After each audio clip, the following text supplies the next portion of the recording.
My sister convinced my mother to uninvite my children and me from the annual family vacation because my kids were supposedly too tacky for her luxury aesthetic. The kicker was that my mother delivered this news while literally waving my own platinum credit card in my face, like a trophy, fully expecting me to fund their tropical getaway anyway. What they did not know was that I had already canceled that card 48 hours earlier. And while they were about to face the ultimate humiliation at the airport terminal, I was busy packing my kids' bags for a private island in the Maldives. When their stolen vacation fell apart and they realized I held all the cards, my phone rang 38 times in a single hour.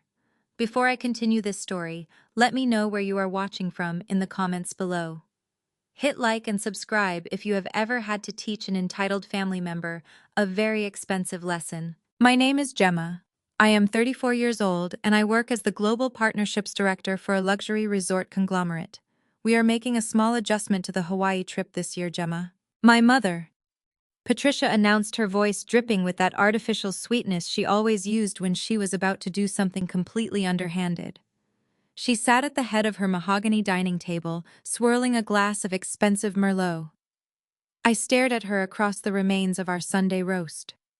My sister Felicity sat to my mother's right, applying a fresh coat of lip gloss, while her husband Carter aggressively checked his phone. My own two children, Leo, who is 10, and Mia, who is 8, were playing quietly in the den, completely unaware that their grandmother was currently rewriting our family dynamic. What kind of adjustment? I asked, setting down my fork. My mother reached into the pocket of her tailored blazer and pulled out a sleek metal card. It was my platinum credit card. I had lent it to her 2 weeks prior to cover a supposed emergency medical bill for my father. Instead of returning it, she was now holding it up to the dining room chandelier like a hard-won prize. Felicity and Carter feel that bringing Leo and Mia on the trip would disrupt the aesthetic of the vacation, Patricia said without breaking eye contact. Felicity is trying to build her lifestyle brand on social media. Mason and Bella are accustomed to a certain standard of behavior at luxury resorts. Your children are, well, they are a bit loud, and frankly their discount store clothing does not fit the vibe of a 5-star resort. I felt the air leave my lungs. Not because of the insult to me, but the blatant attack on my children. Felicity finally looked up from her compact mirror, flipping her perfect blonde hair over her shoulder. Do not take it personally, Gemma. She sighed in a tone that meant she absolutely wanted me to take it personally. Being a single mother is already a bad look for this family. You know, Mom and Dad hate explaining where your ex is. I just cannot have Carter's business partners seeing my nephew and niece running around the pool looking like charity cases. We are staying at a premier property this year. It is about image. Carter finally looked up from his phone, chiming in with a smug grin. Exactly. We need to project success, Gemma. My investors follow Felicity online. We cannot have your public school kids ruining the background of our photos. I looked at the three of them, sitting in their designer clothes funded entirely by credit card debt and my parents' enabling behavior. For years, I had played the role of the quiet, responsible daughter. While Felicity maxed out cards to pretend she was a high society influencer, I worked 60-hour weeks negotiating contracts with global hospitality brands. I provided a beautiful life for Leo and Mia completely on my own. Yet in this dining room, I was still the scapegoat. You are uninviting my children from the family trip because they do not look rich enough for your Instagram photos, I asked, my voice dangerously calm. Patricia waved my platinum card dismissively. We are uninviting you too, dear. It is just going to be me, your father, Felicity, Carter, and their kids. A true luxury bonding experience. But do not worry. We are keeping your card to cover the resort fees. Consider it your contribution to the family. Since you save so much money buying your kids cheap clothes, you can certainly afford to treat your sister. I did not yell. I did not flip the table. I just reached for my wine glass and took a slow, measured sip. My father, Richard, walked into the dining room from the kitchen carrying a tray of dessert. He caught the tail end of the conversation and immediately took his usual position, defending his golden child. Do not give your mother that ungrateful look, Gemma, he barked, slamming the tray down onto the table. You have been jealous of your sister since you were children. Just because we paid for her private school tuition while you went to public school does not mean you get to be bitter for the rest of your life. She has a brand to maintain. You sit behind a desk all day. What do you need a luxury vacation for anyway? The sheer audacity of his statement hung in the air. My father had spent years quietly bailing Carter out whenever one of his grand business plans started wobbling, yet he was calling me bitter for refusing to bankroll Felicity's image. They truly believed I existed solely to be their financial safety net. They believed my silence was submission. What they did not know was that I had completely stopped submitting. 3 days ago, my executive assistant had walked into my corner office with a very interesting alert from our corporate booking system. Felicity had somehow memorized my employee identification number. She had called the reservations line at our flagship Hawaiian resort, posing as my assistant, to upgrade her standard room to the presidential suite. She tried to apply my maximum executive discount to a room that normally cost $5,000 a night. My assistant had flagged it immediately. I looked at my mother, who was still smiling smugly while tapping my credit card against the table. I looked at Felicity, who was already browsing resortwear on her phone. And I looked at my father, who thought throwing my public school education in my face would somehow put me in my place. "You are absolutely right, Dad," I said, setting my wineglass down with a soft clink. "I do sit behind a desk all day, and Felicity does have a brand to maintain. It would be a tragedy if I ruined her perfect aesthetic with my presence." I stood up, smoothing the front of my dress. I walked over to the doorway leading to the den and called for Leo and Mia. My beautiful, well-behaved children ran out instantly, grabbing their coats just as I had taught them. "Mom, are we leaving already?" Leo asked, his bright eyes looking up at me. "Yes, sweetie," I said loudly enough for the entire dining room to hear. "Grandma and Grandpa need to pack for their trip. We would not want to take up any more of their precious time." Patricia smiled, victorious. "I am glad you are finally being mature about this, Gemma. I will drop the card off when we get back from Hawaii." I turned back to look at them one last time. The picture of an entitled family completely detached from reality. "Keep it," I said, my voice steady and cold. "Have a wonderful trip, Felicity. I hope you get the presidential suite you so desperately want." Felicity looked confused for a fraction of a second, but her greed quickly overrode her suspicion. "Thanks," she chirped without looking up. I walked my children out to the car, the crisp night air clearing my lungs. I smiled as I started the engine. They could keep the card. They could take it all the way to the airport and try to hand it to the ticketing agent. What my mother and my darling sister did not know was that the moment I found out about the attempted presidential suite theft, I had called my wealth manager. I had reported the platinum card as compromised and shut it down entirely 48 hours ago. That piece of metal Patricia was waving around like a trophy was completely dead. The drive back to our gated Seattle home was quiet. From the rearview mirror, I could see Mia looking out the window, a small frown on her face.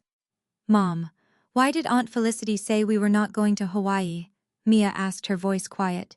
"Did we do something wrong?" My grip on the steering wheel tightened, but I kept my tone light and cheerful. "You did absolutely nothing wrong, my love, I promised. Aunt Felicity just has a different kind of trip planned. But honestly, we would not want to go to Hawaii anyway. It is too crowded and you have to share the pool with hundreds of other people." Leo leaned forward against his seatbelt. "But you said we were going on a beach vacation for spring break. Did you cancel it?" I pulled into our secure underground parking garage and smiled at his reflection. "I never cancel a promise, Leo. I just upgraded it." Once we were upstairs in our living room, I told the kids to sit on the sofa. I went into my home office and unlocked my safe, retrieving a thick ivory envelope stamped with a gold crest. I walked back out and handed it to Leo. "Open it," I said. He broke the seal and pulled out 3 thick boarding passes and a glossy brochure. Mia leaned over his shoulder, trying to read the elegant print. "The Azure Atoll." Leo read aloud, stumbling slightly over the words. "Private Island Resort, Maldives." I sat down between them. "Hawaii is for tourists," I explained, wrapping my arms around their shoulders. "We are going to the Maldives. It is a private island owned by a very good friend of mine. We are flying on a private jet, so you do not even have to wait in line at the airport. You will have your own personal slide that goes straight from our overwater villa into the ocean." The kids erupted into cheers, jumping up and down on the sofa. The sting of my family's rejection washed away, entirely replaced by the pure joy on my children's faces. The billionaire owner of the Azure Atoll was one of my top clients. When I helped him secure a massive partnership deal last quarter, he insisted on gifting me a week at his private estate. It was a place where royalty and celebrities went to escape the public eye. A place Carter and Felicity could not even afford to look at on a map. I sent the kids to brush their teeth and begin making piles of their favorite summer clothes. The truth was, I had been planning to surprise my parents with this Maldives trip for their upcoming anniversary, but after tonight, that plan was permanently canceled. They had chosen their side. They had chosen the daughter who drained their bank accounts over the one who had spent her entire adult life trying to earn their respect. As I pulled my own suitcase from the closet, my phone buzzed on the nightstand. It was an automated security alert from American Express. I swiped the screen to read the notification. Transaction declined. Attempted charge of $15,400 at Pacific Airlines ticketing terminal. Card ending in 4928, reported lost or stolen. Please contact fraud department immediately. I looked at the clock on my wall. It was 9 in the morning on Monday. My family's flight was scheduled to depart at 11. They were standing at the check-in counter right now, trying to pay for 4 first-class tickets and 2 economy tickets with a deactivated piece of plastic. The heavy luggage, the excited social media posts, the smug attitude, it was all crashing down around them in a crowded public airport terminal. I tossed my phone onto the bed and began folding my swimsuits. The vacation had officially begun. Vegan, and the chaos I left behind was just getting started. The morning sun poured through the oval windows of the Gulfstream jet, illuminating the rich cream leather seats. My son Leo was entirely captivated by the flight tracker on his personal screen, while my daughter Mia happily arranged the fresh fruit from her crystal breakfast plate. A private flight attendant poured a splash of fresh orange juice into my champagne flute, giving me a polite smile before stepping back into the galley.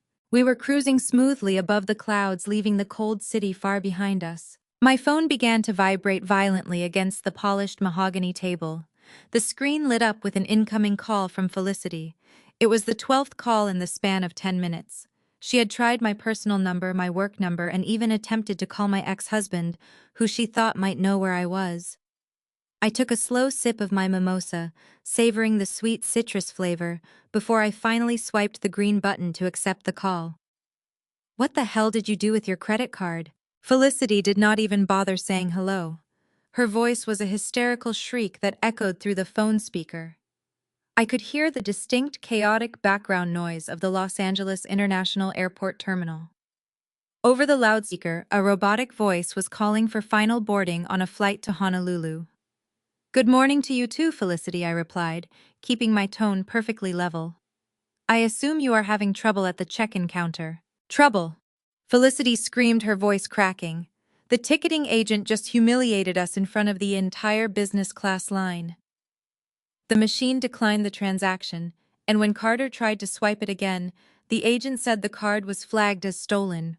"They actually threatened to call airport security on my husband. You need to call your bank right now and authorize this $15,000 charge." I leaned back against the plush leather seat and watched my children laughing together. "I am afraid I cannot do that," I said simply.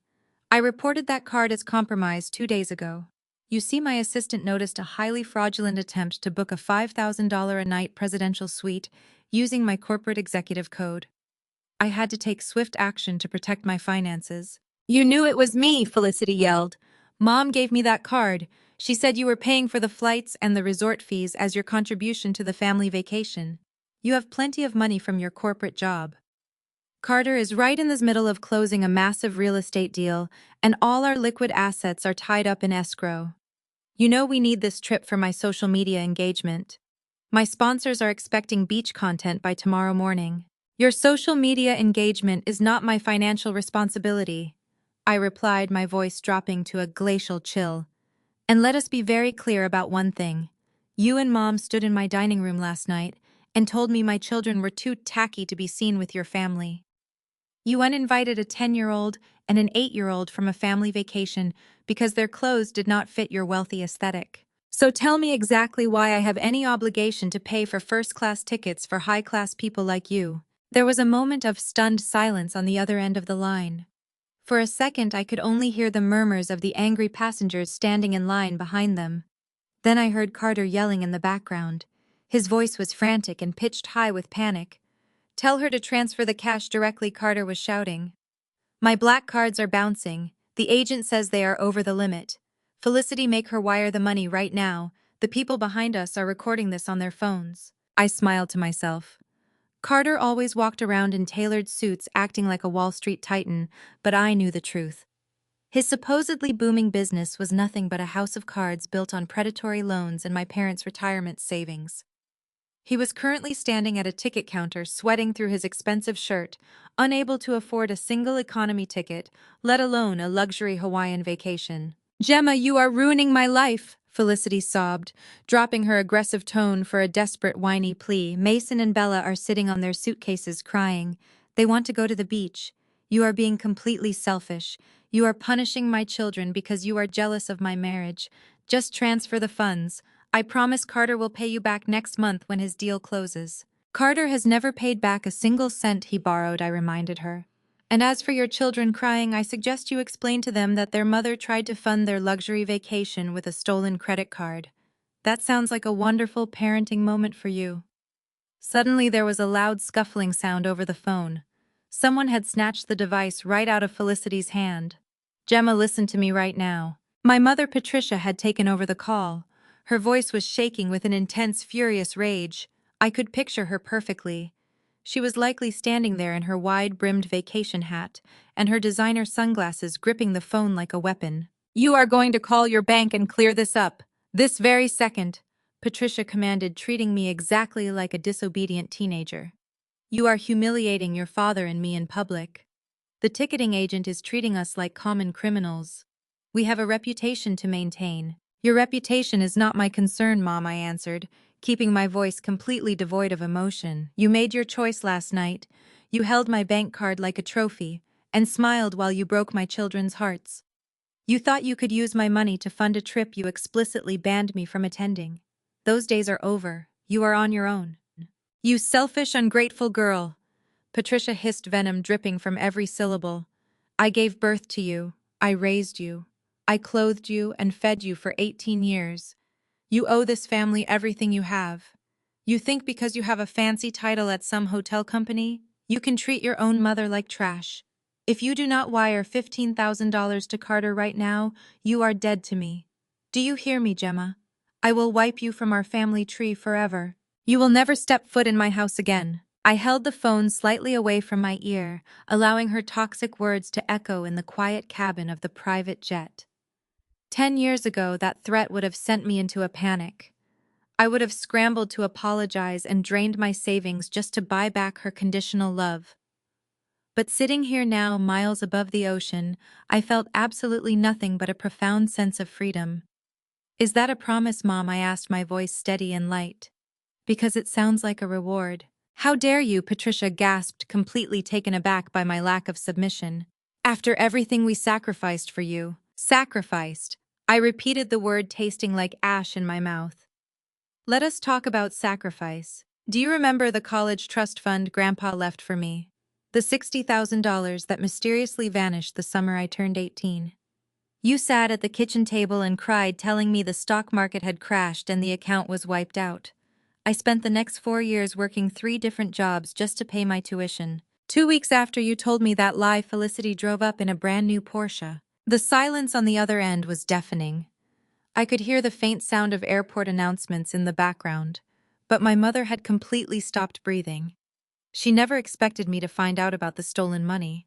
I had discovered the truth years ago by requesting the original bank records, but I had kept it to myself, waiting for the moment they pushed me too far. "You have no idea what you are talking about." Patricia stammered, her authoritative tone instantly dissolving into nervous defense. "I have the transfer receipts, Mom," I said coldly. "You forged my signature and handed my future to Felicity so she could look rich in front of her sorority sisters. So consider the unpaid $15,000 for your luxury flights a final settlement on that debt. We are completely even now. Do not ever call me again." I pressed the end call button and immediately blocked her number. I then proceeded to block Felicity, Richard, and Carter.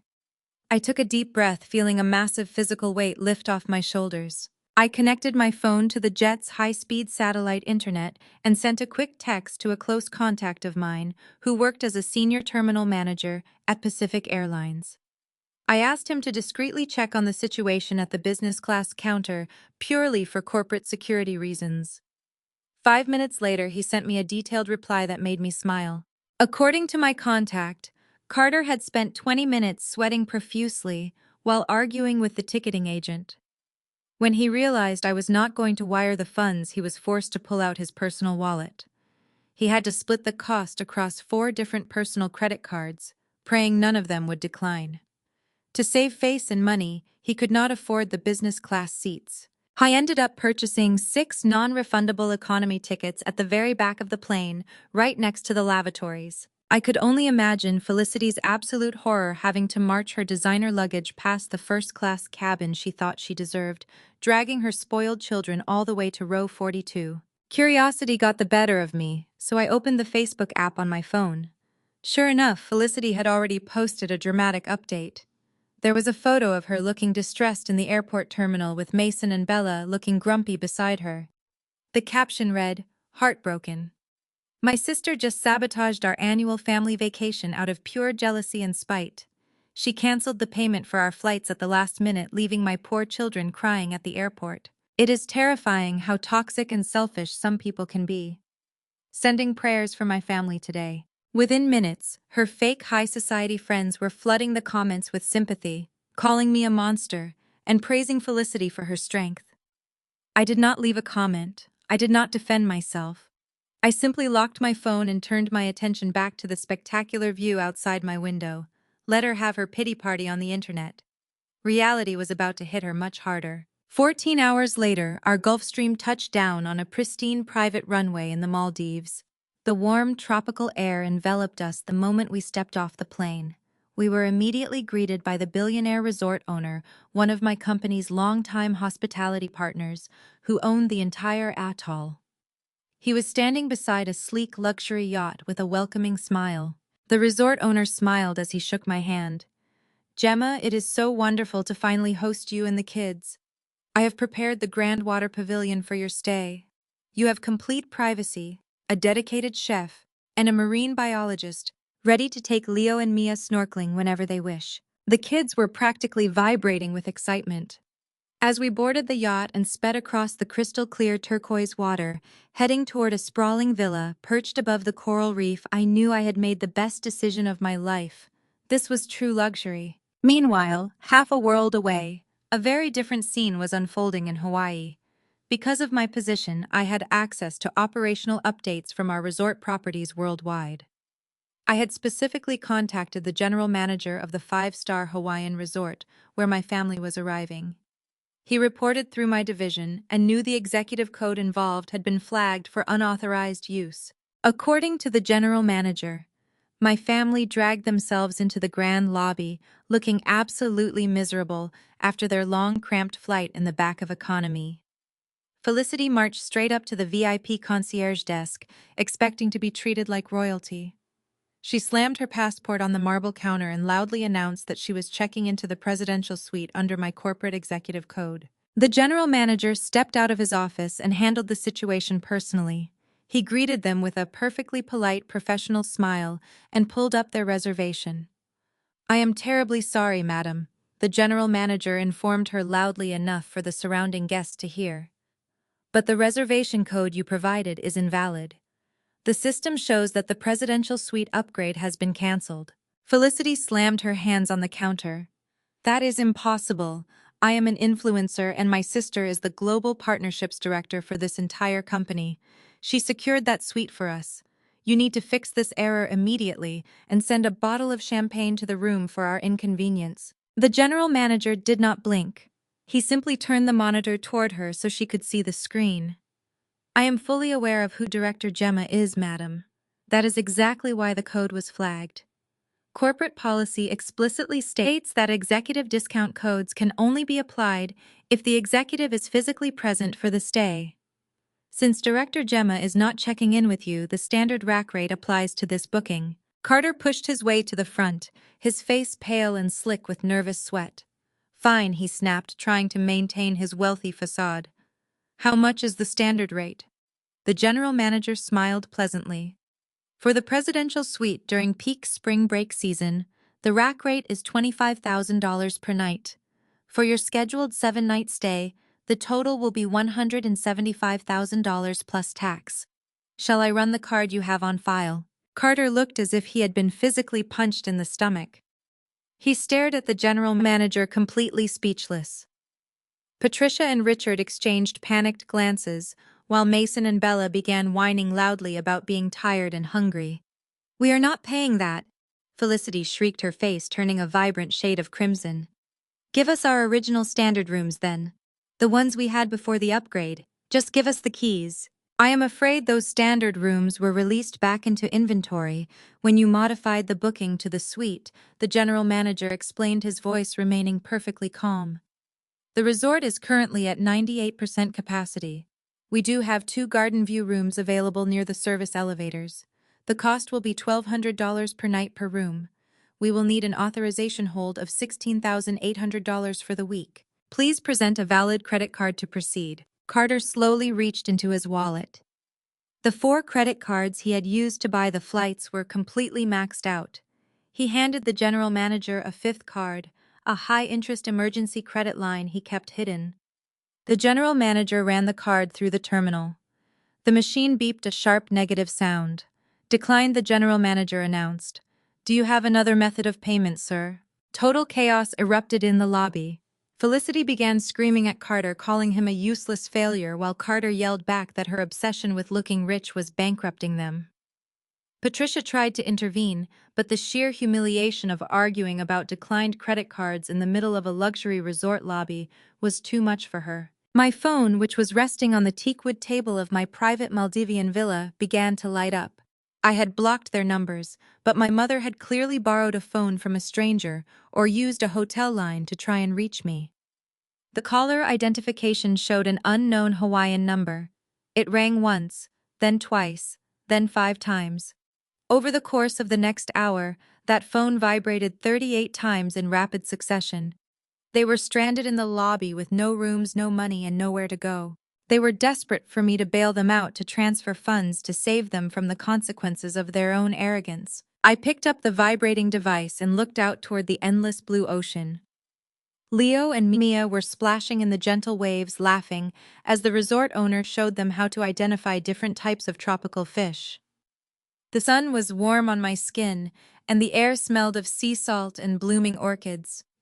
I turned the phone on silent, tossed it into the bottom of my beach tote, and walked down the wooden steps to join my children in the water. The crystal clear water of the Indian Ocean washed over me, instantly dissolving the residual grime of my family's toxic drama. I swam out toward the vibrant coral reef, where the resort owner was pointing out a gentle sea turtle to Leo and Mia. My children were completely mesmerized. They floated in their life jackets, their eyes wide behind their snorkeling masks, pointing at the schools of neon fish darting through the water. Watching them, I felt a profound sense of validation. These were the children my mother and sister had called tacky and embarrassing. These were the kids they claimed would ruin their high society aesthetic. Yet here they were on a billionaire's private island, displaying nothing but polite curiosity and absolute gratitude. When we finally emerged from the ocean, a pair of resort attendants was already waiting on the pristine white sand with plush warm towels and fresh coconut water. A private chef had set up a beautiful beachfront dining experience under a flowing silk canopy. The table was covered in an array of grilled seafood, exotic fruits, and artisan flatbreads. Leo and Mia sat down and immediately thanked the chef for his hard work. The chef smiled warmly, completely charmed by their manners. I sat back in my cushioned chair and let the tropical breeze dry my hair. I had spent my entire life working tirelessly to provide this kind of security and joy for my family. And sitting here now, I realized that my real family was just the 3 of us. We did not need my parents' conditional approval or my sister's fake social media lifestyle. We had everything we needed right here. After our decadent lunch, the kids retreated to the shade of our overwater villa to rest. I walked into the master bedroom and picked up my secure corporate tablet. While I had ignored the frantic 38 phone calls on my personal device, I still needed to check in on the operational side of the Hawaiian disaster. I unlocked the screen and opened my encrypted executive email portal. Right at the top of my inbox was a highly detailed incident report marked urgent from the general manager of our Hawaiian property. I poured myself a glass of iced sparkling water and sat on the edge of the plush king-sized bed, ready to read the spectacular conclusion of their fabricated luxury vacation. The general manager was a consummate professional, and his email was written with a level of clinical corporate detachment that made the chaotic situation even more amusing. He had attached a series of high-resolution security camera snapshots to the report documenting the exact moment my family realized they had hit absolute rock bottom. According to the report, after Carter's fifth and final hidden credit card was declined for the Garden View rooms, the situation in the grand lobby rapidly devolved. Patricia, who had spent the last 2 decades pretending to be old money upper class, attempted to leverage a status she did not possess. She demanded that the general manager accept a personal check for the $175,000 presidential suite, asserting that our resort conglomerate should be honored to host a family of their caliber. The general manager, of course, politely informed her that the resort did not accept personal checks from unverified guests. When that failed, Richard tried to employ aggressive intimidation tactics. He raised his voice and threatened to call his powerful lawyers, claiming that the resort was breaching a legally binding reservation. The general manager calmly provided Richard with the direct phone number to our corporate legal department, offering to connect him immediately. Unsurprisingly, Richard backed down, knowing full well he had no legal standing to demand a free luxury suite that was booked using a stolen employee code. But the most pathetic display of all came from Felicity. The general manager wrote that my sister completely abandoned any pretense of dignity. She pulled out her professional ring light and her phone, attempting to launch a live broadcast to her social media followers right there in the lobby. She wanted to create a viral video about how she and her beautiful family were being discriminated against by heartless corporate policies.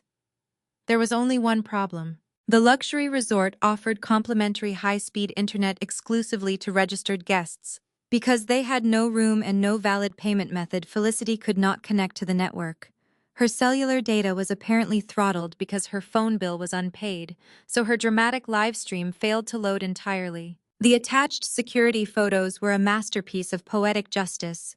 I zoomed in on the images. There was Carter sweating profusely through his designer linen shirt, running his hands through his hair as he stared at a stack of useless declined credit cards. There was Patricia sitting rigidly on a velvet lobby sofa, looking absolutely mortified as passing guests stared at the commotion. And there was Felicity holding her useless phone, looking like a deflated balloon, while Mason and Bella rolled around on the imported marble floor, throwing a massive tantrum because nobody was bringing them the lobster rolls they had been promised. In my dining room just 24 hours ago, these people had sneered at my children. They had mocked my hard work. They had stood together and told me I was nothing but a disappointing single mother who was ruining their aesthetic. Now they were the ones looking like complete charity cases, stranded in a lobby they could not afford, surrounded by luggage they had packed for a life they did not actually own. I scrolled down to the final paragraph of the general manager's email. His tone shifted from reporting the facts to asking for my direct executive guidance. Director Gemma, the general manager, wrote, "The situation has reached a critical juncture. It has been 2 hours since the initial payment failure. The family is refusing to vacate the VIP reception area. The husband has made several frantic calls to potential lenders but has not secured any funds.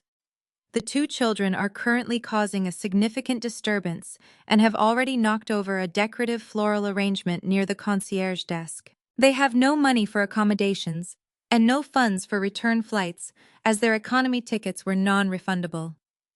They are effectively stranded, and their continued presence is disturbing our high-paying guests." I stopped reading for a moment, letting the sheer magnitude of their failure wash over me.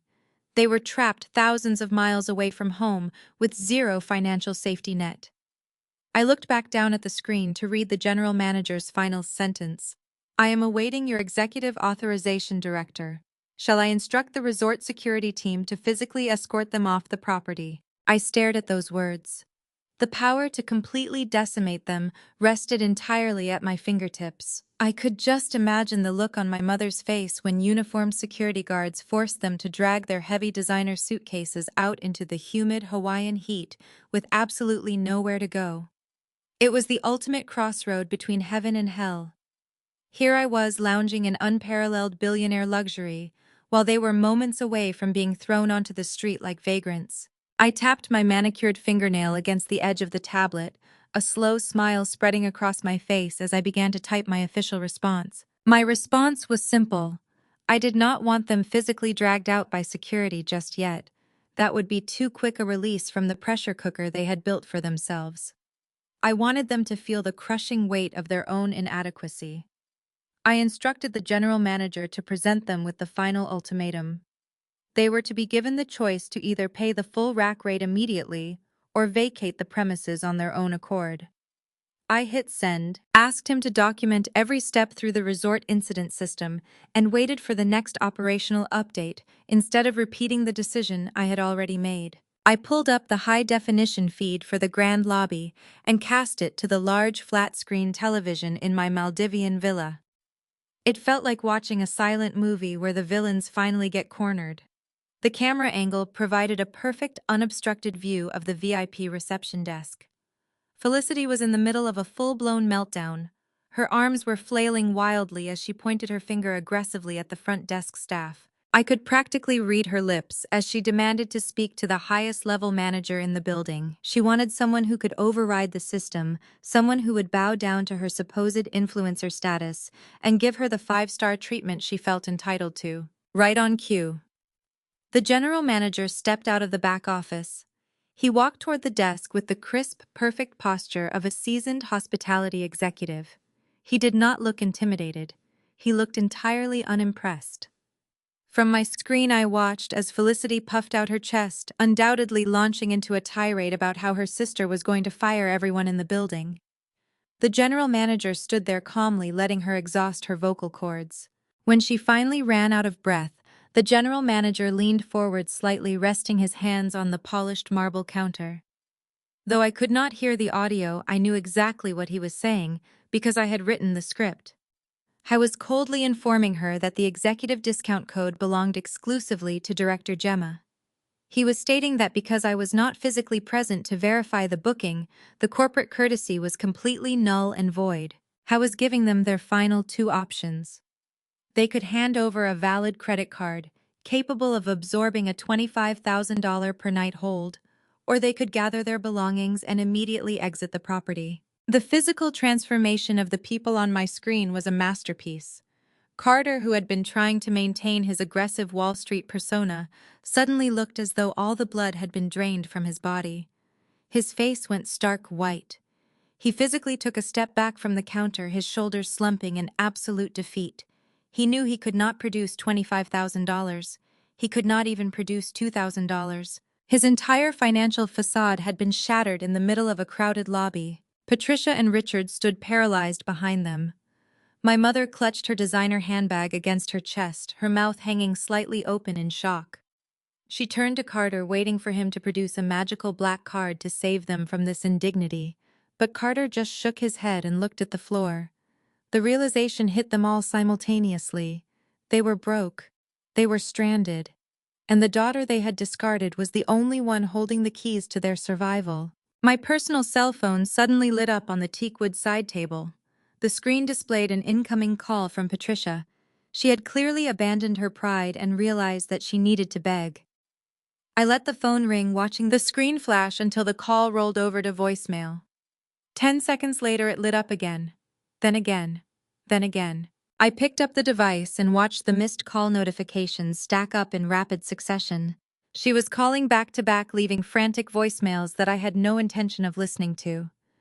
In the span of a single hour, my phone registered exactly 38 missed calls. 38 desperate attempts to reach the woman she had proudly called an embarrassment just the night before. She was likely leaving tearful messages about how family needs to stick together, about how we could put the past behind us, about how the children were crying and needed a place to sleep. It was a pathetic display of conditional love triggered entirely by financial desperation. I did not feel a single ounce of guilt. For years, I had answered every single one of her calls. I had rushed to fix every crisis, funded every emergency, and accepted every insult just to keep the peace.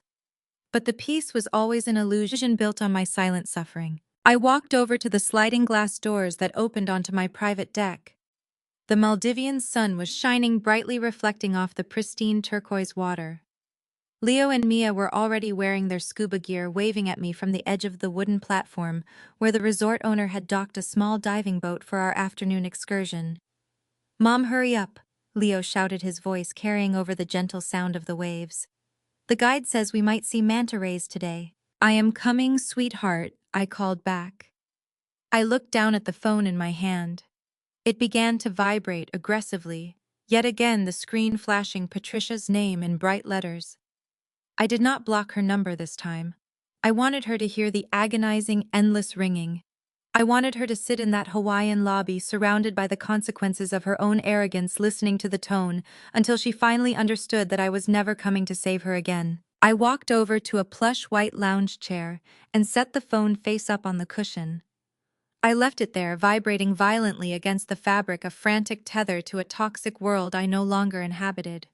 Without a backward glance, I stepped off the deck and plunged into the warm, crystal-clear ocean, swimming toward my children and the beautiful, peaceful life we actually deserved. I stayed in the water for nearly an hour, letting the gentle currents wash away any lingering traces of my family and their toxic demands. By the time I climbed back up the wooden ladder to our private deck, I felt entirely reborn. I dried off with a thick monogrammed towel and finally picked up my phone from the lounge chair. The vibrating had stopped. The screen still showed 38 missed calls and a handful of desperate voicemails. I ignored all of them and opened my encrypted corporate email instead. I knew the Hawaiian general manager would have sent a final update regarding the standoff in the lobby. I opened the message and had to laugh out loud. Felicity did not choose to leave the resort. The idea of returning to the airport and flying back to Seattle as a failure was simply too much for her fragile ego to handle. She could not bear the thought of her fake online friends discovering that she was not actually living a life of luxury. According to the general manager's detailed report, Felicity had backed Carter into a corner of the lobby and delivered a vicious ultimatum. She demanded that he find the money immediately, or she would file for divorce the second they returned home. Carter, completely emasculated and terrified of losing his trophy wife, resorted to the absolute lowest rung of the financial ladder. He spent 45 minutes on the phone with predatory lending companies. These were the types of high-risk junk credit institutions that approve instant digital loans at astronomical interest rates, often exceeding 40%. He managed to secure just enough credit to pay for 3 nights in the cramped garden view rooms near the service elevators. It was a far cry from the 7-night stay in the presidential suite they had bragged about to everyone they knew. They were essentially bankrupting their future just to save face for a single weekend. As I was reading the final lines of the general manager's report, my phone rang again. This time, the caller identification did not show an unknown Hawaiian number. It showed the direct internal line for the resort's front desk. I knew the general manager would not call my personal cell unless he was explicitly requested to do so. My mother must have marched up to the concierge and demanded they connect her to my corporate directory line, which automatically routed to my mobile device. I decided to answer. I pressed the green button and held the phone to my ear. "Gemma, you have to stop this right now," Patricia cried out the moment the line connected. She was utilizing her absolute best crocodile tears. Her voice was shaking, and she was forcing a wet, ragged sound into her breathing, trying to sound like a frail victim who had been mercilessly attacked. "We are sitting in a tiny room staring at a brick wall," Patricia sobbed. "Carter had to take out a terrible loan just to keep a roof over our heads. The kids are exhausted and Felicity is having a panic attack in the bathroom. How could you do this to your own family? We came here to bond and you have turned it into a nightmare. You need to call the general manager and authorize our room upgrade immediately. We can put this whole misunderstanding behind us. I leaned against the glass railing of my villa and looked out at the endless horizon. A misunderstanding. I asked, my voice perfectly calm and devoid of any sympathy. There is absolutely no misunderstanding here, Mom. You tried to use my money to fund a luxury vacation after explicitly telling me I was not welcome. You stood in my house and insulted my children. I was just stressed, Patricia stammered frantically, trying to backtrack. You know, Felicity gets so anxious about her social media image, and I was just trying to keep the peace. I did not mean those things about Leo and Mia. They are wonderful kids. We just thought it would be easier if they stayed home this time. Please, Gemma. We are family. You cannot just leave us here like this. I am your mother. I listened to her desperate backpedaling and felt absolutely nothing.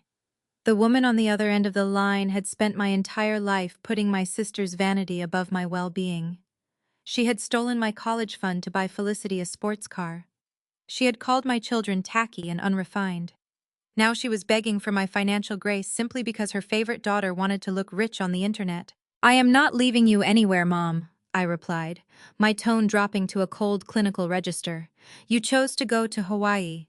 You chose to try and steal a $5,000 a night suite. You chose to support a son-in-law who cannot even afford an economy plane ticket without taking on predatory debt. You are exactly where you put yourself. Gemma, please. Patricia wailed, her fake tears completely dissolving into genuine panic. I cut her off. Have a wonderful trip, Mom, I said. I hope you enjoy your garden view room, and please do try to have a peaceful vacation without those tacky kids ruining your aesthetic. I ended the call and instructed the corporate system to block all further communications from the resort's internal lines to my device. The connection was permanently severed. They were truly on their own now, trapped in a financial prison of their own making. I spent the rest of the afternoon completely disconnected from their drama. The resort owner had arranged for a private sunset cruise for me and the kids. We sailed around the atoll, watching pods of dolphins glide through the water as the sky turned brilliant shades of purple and gold.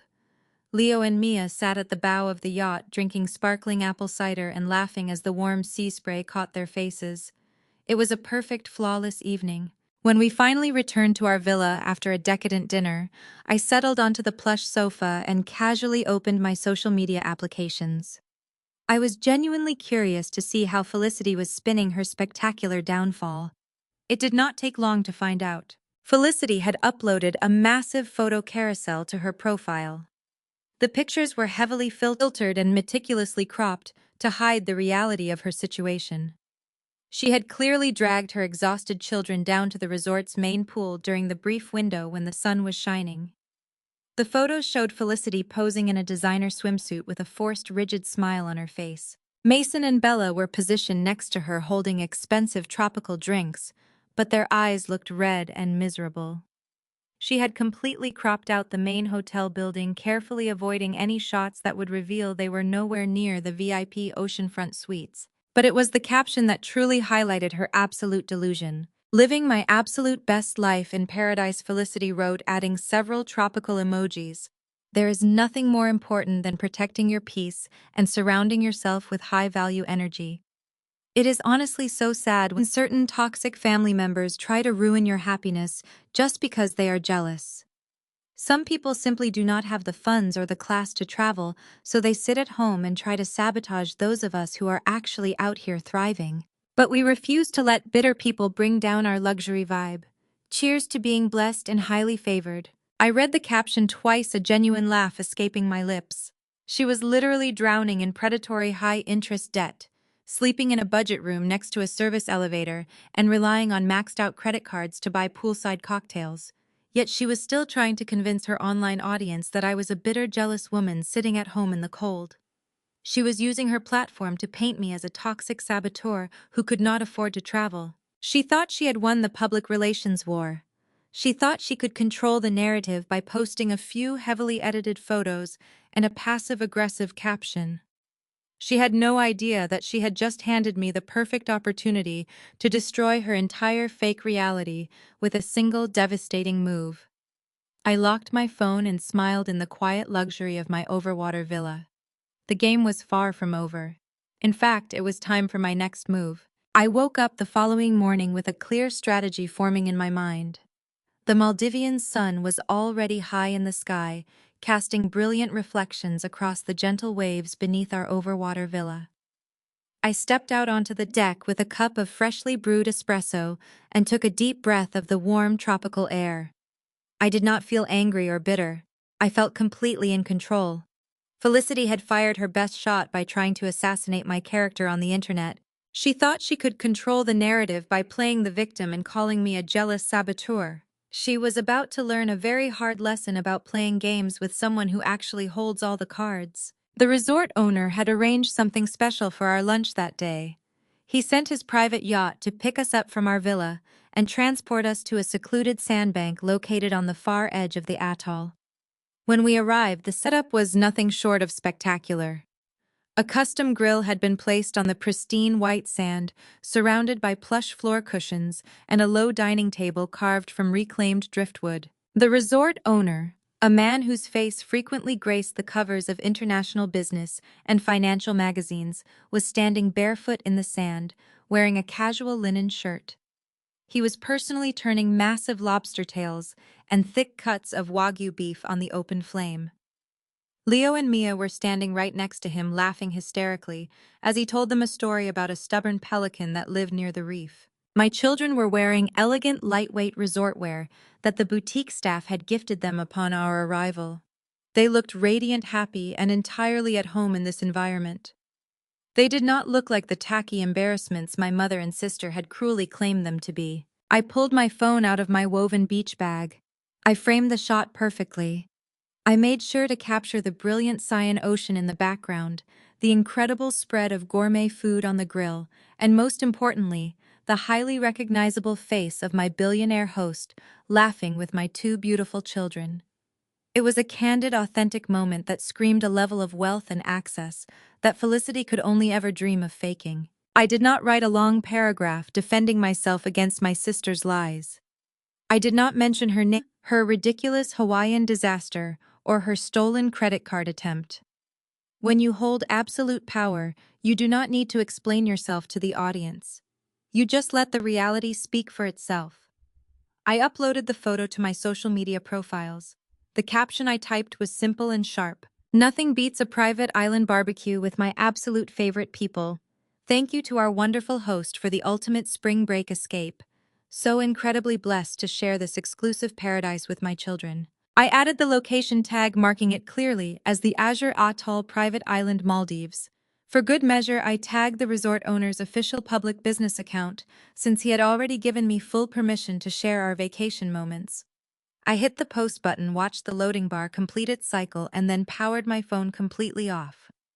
I tossed the device back into my bag and walked over to join my children for our incredible private lunch. I spent the next 6 hours entirely disconnected from the digital world, snorkeling, paddleboarding, and soaking in the absolute perfection of my actual life.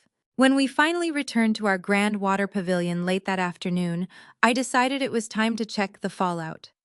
I sat on the edge of the master bed and powered my phone back on. The moment the device connected to the resort network, it began to freeze under the sheer volume of incoming notifications.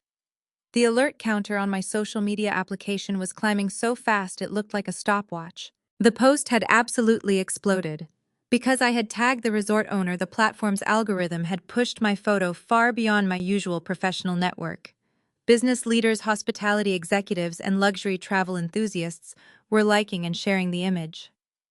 But the most satisfying part of the digital avalanche was the reaction from Felicity's carefully curated circle of fake high society friends back in Seattle. Felicity had spent the last decade telling the women in her country club committee and her fellow lifestyle bloggers that I was a struggling, embarrassing single mother. She had built her entire online persona around being the wealthy, successful sister who had to tolerate her poor, unfortunate sibling. She had painted me as a boring corporate drone who could barely afford to dress her children in public school attire. Now her entire social network was staring at a high-definition photograph of me lounging on an exclusive private island that cost more per night than her husband made in an entire year. They were seeing me being personally hosted and entertained by a verified international billionaire. I navigated over to Felicity's profile to see the damage. The comment section under her dramatic Hawaiian pity post had completely shifted. The initial wave of sympathy from that morning had been entirely wiped out, replaced by aggressive curiosity and blatant mockery. The facade was crumbling in real time, and her followers were connecting the dots. One of the lead organizers of her charity gala had commented directly under Felicity's sad lobby photo. "Wait, Felicity, is this the sister you said was too broke to travel? I just saw her tagged in a post with the billionaire resort owner in the Maldives." Another woman, a notoriously judgmental neighbor from her suburban subdivision, chimed in right below it. "Your sister is literally chilling on a private island with a billionaire right now while you are complaining in a public hotel lobby. Are you absolutely sure she is the jealous one in this family?" The comments kept multiplying, forming a brutal public interrogation. "Why are you staying in a standard room in Hawaii when your sister has access to the Azure Atoll? I thought you said your husband Carter was the main provider for your family, and that you guys only stayed in presidential suites. Did your sister really sabotage your trip, or did your husband's credit cards just decline? My cousin works at that resort, and she said you guys caused a massive scene at the front desk over a payment issue." Felicity was completely trapped. I could see her actively trying to delete the negative comments, but they were coming in too fast for her to manage. People were already taking screenshots of her hypocritical post and sharing it in their private group chats back home. The gossip was spreading like wildfire, burning through every lie she had ever told to elevate her own status. She could not defend herself because there was absolutely no defense against the indisputable truth of my photograph. She was sitting in a cramped budget room near a noisy service elevator, furiously watching her online kingdom burn to the ground. The very people she had tried so desperately to impress the people she had uninvited my children for were now openly laughing at her. She had wanted to protect her aesthetic, but instead she had exposed herself as a complete fraud. I locked my phone and let out a long, satisfied breath. The public humiliation was a fitting punishment for her vanity. But the digital embarrassment was just the appetizer. Because while Felicity was busy fighting strangers on the internet, trying to salvage her shattered reputation, her husband Carter was hiding a devastating secret that was about to blow their entire lives apart. The tropical evening in the Maldives settled around my overwater villa like a warm velvet blanket. After putting Leo and Mia to bed in their luxurious suite, I poured myself a glass of chilled white wine and walked out onto the private deck. The sky was glittering with thousands of stars, and the only sound was the gentle lapping of the ocean against the wooden stilts of the pavilion. I had just witnessed the absolute destruction of my sister's fake online empire, and I was thoroughly enjoying the profound peace of my own reality. My personal phone began to vibrate on the glass table. I glanced at the glowing screen. It was an unknown number calling from Honolulu, Hawaii. I had blocked my parents and my sister, but Carter had clearly found a way to bypass the restriction, perhaps by purchasing a prepaid burner phone or borrowing a device from one of the unfortunate resort employees. I took a slow sip of my wine and pressed the accept button, holding the phone to my ear. I did not say a word. I simply waited for him to speak. "Gemma, you vindictive, toxic witch!" Carter snarled into the receiver. His voice was completely unhinged, trembling with a mixture of absolute rage and raw, unadulterated panic. I could hear the faint sound of Hawaiian luau music playing in the background, indicating he was likely hiding somewhere near the resort's public entertainment area. "You think you are so smart?" Carter continued, breathing heavily into the microphone. "You think you can just cancel a credit card and strand us here without consequences? I had to take out 3 digital payday loans today just to keep your parents and your sister from sleeping on the street. Do you have any idea what the interest rates on those loans are? They are compounding daily, Gemma. I am bleeding cash by the hour. I am going to sue you for everything you are worth. I am calling my lawyers tomorrow and filing a massive lawsuit against you for wire fraud, intentional infliction of emotional distress, and breach of verbal contract. I will drag you through the courts until you are begging to pay me back." I listened to his pathetic legal threats and could not help but smile in the darkness. Carter always liked to throw around legal buzzwords to intimidate people. He used that exact same tactic to bully my parents into handing over their retirement savings for his supposed real estate investments. He relied on aggressive posturing to mask his complete lack of actual power. "Are you quite finished, Carter?" I asked, my voice smooth and perfectly steady. "I am just getting started, you arrogant," Carter yelled, but I immediately cut him off. "Let us talk about lawsuits, Carter," I said, keeping my tone conversational but razor sharp. "If you want to involve lawyers, we can lawsuits, Carter," I said, keeping my tone conversational but razor sharp. "If you want to involve lawyers, we can certainly do that. But before you dial your imaginary legal team, you might want to call your accountant back in Seattle. Or better yet, you might want to call the state financial regulators who are currently reviewing your company files." The line went completely dead silent. The heavy breathing stopped. The angry posturing vanished instantly. I leaned against the deck railing and took another sip of wine. 6 months ago, when my parents begged me to co-sign a massive business loan for you, I retained a licensed financial investigator through counsel to review the public records and warning signs around your real estate firm. I wanted to see exactly where my parents' retirement money had gone. What the investigation found was absolutely fascinating, Carter. I paused, letting the agonizing silence stretch out over the satellite connection. "You do not have the thriving real estate business you pretend to have, Carter," I continued. "The records under review show serious discrepancies involving client escrow money and transfers used to support Felicity's designer handbags, your leased luxury vehicles, and your country club memberships. Millions of dollars are being examined as potentially misappropriated funds. 2 weeks ago, the State Financial Regulatory Board opened a formal audit into your firm. You are not waiting for a guaranteed deal to close next month. You are waiting to learn what that audit proves."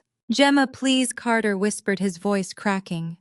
All the hostility had been completely drained from him, leaving nothing but a terrified, broken man standing in the dark. "You are in a financial crisis, Carter," I said, twisting the knife with absolute precision. "You maxed out your credit cards to buy those economy tickets because your business accounts are under restrictions connected to the ongoing audit. You took out predatory payday loans today because legitimate lenders are backing away. You are standing at a 5-star resort in Hawaii, nearly penniless, while investigators examine possible embezzlement. So please tell me more about this massive lawsuit you plan to file against me. I would love to hear how you plan to pay the retainer fee." There was a ragged gasping sound on the other end of the line. Carter was actively hyperventilating. "You cannot tell, Felicity," Carter begged, his voice dropping to a desperate, pathetic whimper. "Please, Gemma, I am begging you. She thinks the business is just having a slow quarter. She thinks the audit is just a routine tax check. If she finds out the money is gone and that I am facing prison time, she will leave me. She will take the kids and destroy me. Please do not tell her. I will do whatever you want. I will get down on my knees and apologize to you and your children. Just please do not tell my wife." I looked up at the glittering Maldivian stars. "You misunderstood the situation, Carter," I said softly. "I am not negotiating with you. I am simply informing you of your reality. Have a terrible night." I ended the call and set the phone down on the table. Carter thought he could threaten me to save his fragile ego. He had severely underestimated the kind of woman he was dealing with. I did not just have the information. I had recorded the entire phone call. I opened the voice memo application on my phone and selected the audio file I had just captured. The recording quality was pristine, capturing every single desperate admission of his financial crimes and his pathetic begging. I attached the audio file to a direct message and selected Felicity's contact name. I had unblocked her number specifically for this moment. I typed a very brief message to accompany the audio file. "I thought you might want to know how your wealthy, successful husband is planning to pay for your next designer handbag. Enjoy the rest of your luxury vacation." I hit send. The message delivered instantly. I immediately opened my encrypted corporate tablet and logged back into the Hawaiian resort's live security camera feed. I knew Felicity would not be sitting in her cramped garden view room. After the humiliation she suffered on social media earlier that day, she would undoubtedly be at the resort bar trying to drink away her embarrassment and pretend she was still living a glamorous life. I cycled through the camera feeds until I found the main poolside lounge. The area was beautifully illuminated by tiki torches and underwater lighting. The bar was crowded with wealthy guests enjoying their evening cocktails. I spotted Felicity sitting on a velvet bar stool, wearing a bright floral dress, holding a martini glass. My mother Patricia was sitting next to her, looking exhausted and miserable. I watched the screen intently. Felicity picked up her phone from the bar counter. She looked at the screen and her posture immediately stiffened. She tapped the screen and lifted the phone to her ear to listen to the audio file. The physical reaction was instantaneous. Felicity slammed her martini glass down onto the bar counter with such force that the liquid sloshed over the sides. Her face contorted into a mask of pure, unadulterated fury. She shoved her phone into her purse and hopped off the bar stool, completely ignoring my mother, who was reaching out to grab her arm. I switched the camera feed, following Felicity as she marched away from the bar and stormed down the illuminated stone pathway, winding around the massive infinity pool. She was looking for Carter. I found him on the camera, covering the secluded cabana section near the deep end of the pool. He was pacing back and forth in the shadows, holding his burner phone, staring out at the water, looking completely defeated. Felicity marched directly into the camera frame. She did not hesitate. She did not wait for a private moment to confront him. She closed the distance between them and shoved Carter hard in the chest with both hands. Carter stumbled backward, catching his heel on the edge of a wooden lounge chair. I zoomed in on the feed, watching the magnificent silent drama unfold. Felicity was screaming at him, her face completely red. She was gesturing wildly, pointing at her phone and then pointing at his chest. Carter tried to grab her hands to calm her down, trying to hush her, as nearby guests began turning their heads to watch the commotion. That was the absolute worst thing he could have done. The moment Carter touched her wrists, Felicity lost whatever tiny shred of sanity she had left. She ripped her hands away from his grasp, grabbed the front of his expensive linen shirt, and slapped him viciously across the face. The strike was so forceful that Carter lost his footing entirely. He flailed his arms backward, trying to catch his balance, but there was nothing behind him except the illuminated infinity pool. Carter tipped backward and crashed spectacularly into the water, sending a massive splash over the pristine pool deck. Guests jumped up from their lounge chairs, pointing and gasping. Resort security guards began running down the pathway toward the cabana section.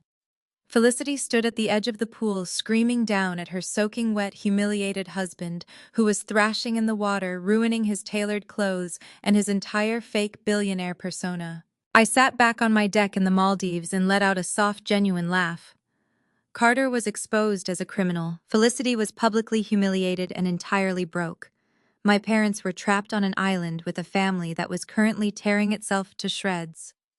The vacation they had tried to steal from my children had officially become the most spectacular nightmare of their lives. And the best part was that the consequences were only just beginning to catch up with them. The morning after the spectacular pool incident dawned over Hawaii, bringing with it the harsh reality of their financial ruin. I was enjoying a pristine breakfast of fresh papaya and warm croissants on my private deck in the Maldives when my corporate tablet chimed with a new high-priority update from the general manager.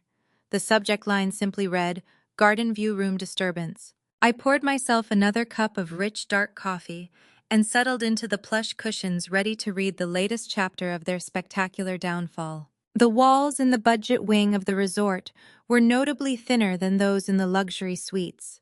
According to the general manager, several neighboring guests had called the front desk early in the morning to complain about a massive screaming match erupting from the adjoining rooms where my family was staying. The sheer volume of the argument was disturbing the peace of the entire corridor, forcing the hospitality staff to intervene. Carter had apparently spent the entire night shivering in his ruined linen shirt, completely unable to hide his secrets any longer.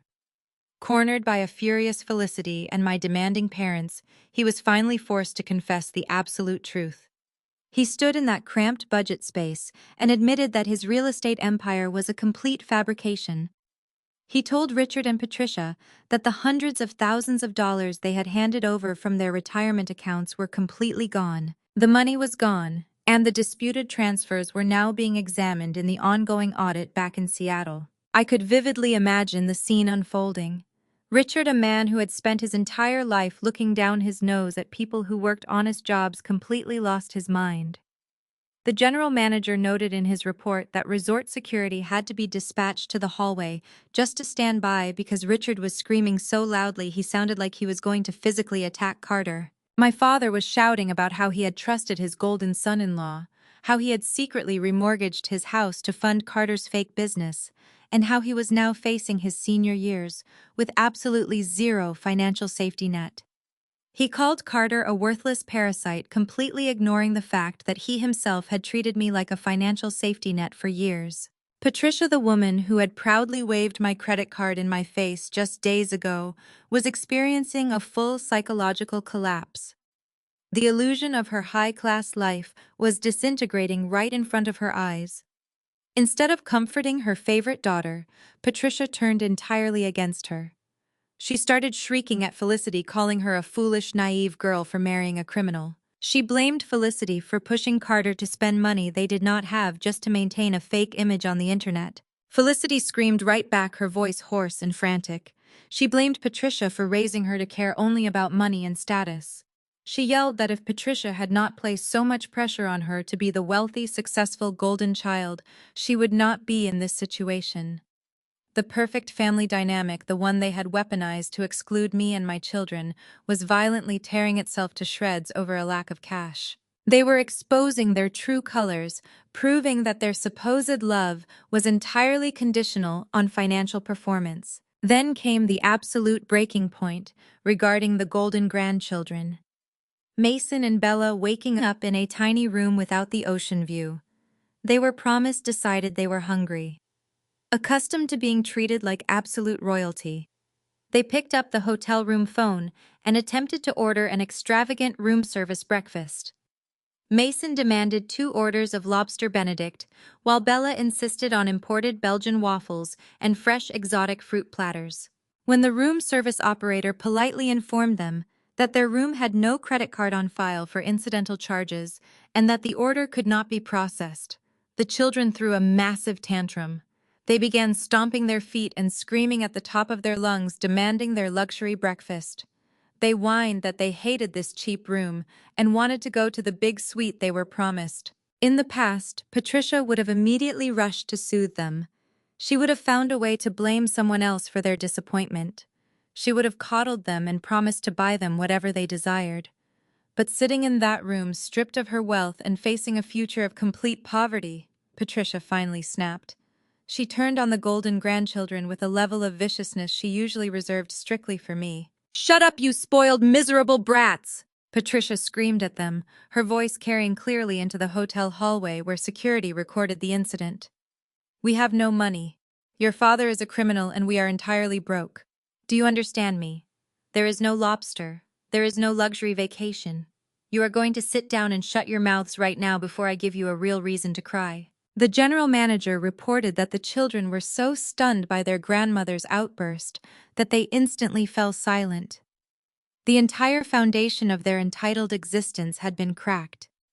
For the very first time in their lives, Mason and Bella were experiencing the cold reality of being treated like a burden.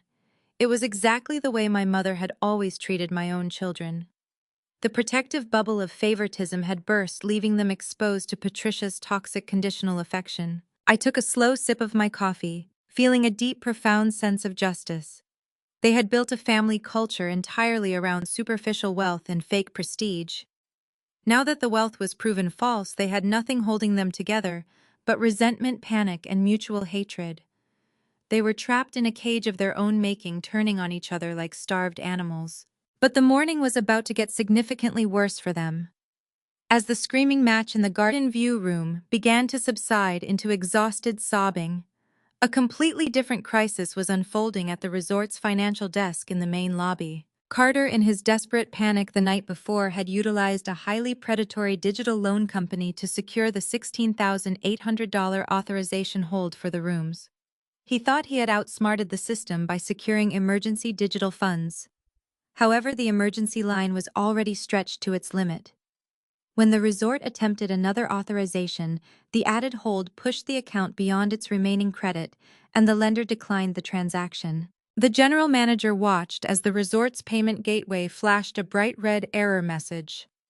The authorization hold on Carter's fifth and final credit card had been officially reversed by the banking institution.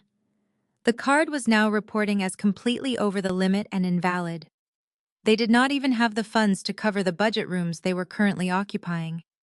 The 3 nights they thought they had secured were suddenly ripped away. The general manager, being the meticulous hospitality professional did not call their room. He did not want to give them the opportunity to formulate another lie over the telephone, or attempt to bargain their way out of the situation. Instead, he printed out the final cancellation notice and walked directly up to the garden view wing, accompanied by 2 large uniformed resort security guards. I read the general manager's concluding paragraph with absolute fascination, picturing the final blow landing squarely on their arrogant faces. The general manager knocked firmly on their door. When Carter opened it, looking like a hollow shell of a man with red-rimmed eyes and a deeply wrinkled shirt, the general manager handed him the printed notice. Patricia, Felicity, and Richard crowded around the door, their faces tight with fear. "Sir," the general manager announced, his voice echoing coldly down the resort corridor. "The emergency credit line you provided last night has been revoked by your lending institution. The transaction has failed. You currently have 0 valid payment methods on file, and your card is registering as completely over the limit. Per resort policy, I must ask you and your family to pack your belongings and vacate the property immediately." Carter tried to stammer out an excuse, pleading for just 1 more hour to make some phone calls. He begged the general manager to give him a little more time to find a solution. The general manager shook his head, his expression utterly devoid of sympathy. "You have exactly 30 minutes to clear this room, or my security team will escort you out and place your luggage on the street. Your vacation is officially over. Please begin packing now." I watched the final moments of their Hawaiian disaster through the secure camera feed on my tablet. Exactly 28 minutes after the general manager delivered the eviction notice, my family emerged into the brightly lit resort hallway. They were dragging their massive luxury suitcases, looking completely disheveled and frantic. 2 large resort security guards walked closely behind them, ensuring they did not try to cause another scene. They were marched directly out of the service exit, bypassing the grand lobby entirely. There was no valet waiting for them. There was no complimentary town car to whisk them away. They were forced to haul their heavy luggage down the long, winding driveway in the sweltering tropical heat, trying to find a public bus stop. I turned off my tablet and smiled, taking a deep breath of the fresh ocean air. My vacation was concluding on the absolute highest note possible. The journey back to Seattle was a stark, beautiful contrast to their miserable reality. Leo and Mia slept peacefully in the spacious cabin of the private jet, while I finalized some major corporate proposals. I returned to the sea with a completely revitalized mindset. I was no longer the quiet, accommodating daughter who absorbed my family's toxic behavior. I was a woman who knew her exact worth and refused to accept anything less from the world around her. That profound shift in my energy did not go unnoticed. The very next morning, I walked into our corporate headquarters and was summoned to the top-floor boardroom. The executive committee had reviewed the major partnership deal I secured before the vacation and the way I protected the company's internal booking controls during the Hawaii incident. They offered me the position of Vice President of Global Partnerships with a substantial salary increase, stock options, and a wider level of executive authority. I accepted with a firm handshake and a clear mind. The promotion was not a gift from the billionaire who hosted us in the Maldives. It came from the company where I had spent years building a record strong enough to stand on its own. While I was celebrating my massive career milestone with my executive team, my family was experiencing the lowest point of their entire existence. Because Carter's credit cards were maxed out and his business accounts were restricted during the ongoing audit, they had almost no funds available for new flights. They had to rely on a small emergency cash reserve Patricia kept hidden in her designer purse just to buy budget airline tickets on standby. They spent 2 full days trapped in the Honolulu airport. The golden child who had relentlessly mocked my children for wearing discount store clothing was forced to sleep on the hard, dirty terminal floor, using her expensive leather handbag as a pillow. They survived on stale vending machine crackers and tap water because airport food was too expensive for their depleted cash supply. Mason and Bella, unaccustomed to any form of discomfort, cried endlessly, making the 48-hour ordeal a living nightmare for everyone involved. When they finally managed to secure seats on a red-eye budget flight, they were seated completely separately in middle seats near the rear lavatories. It was a humiliating, grueling journey back to the mainland. But the absolute devastation was waiting for them the moment they touched down in Seattle. They managed to scrape together enough loose change to pay for a cheap rideshare from the airport directly to Felicity and Carter's massive suburban estate.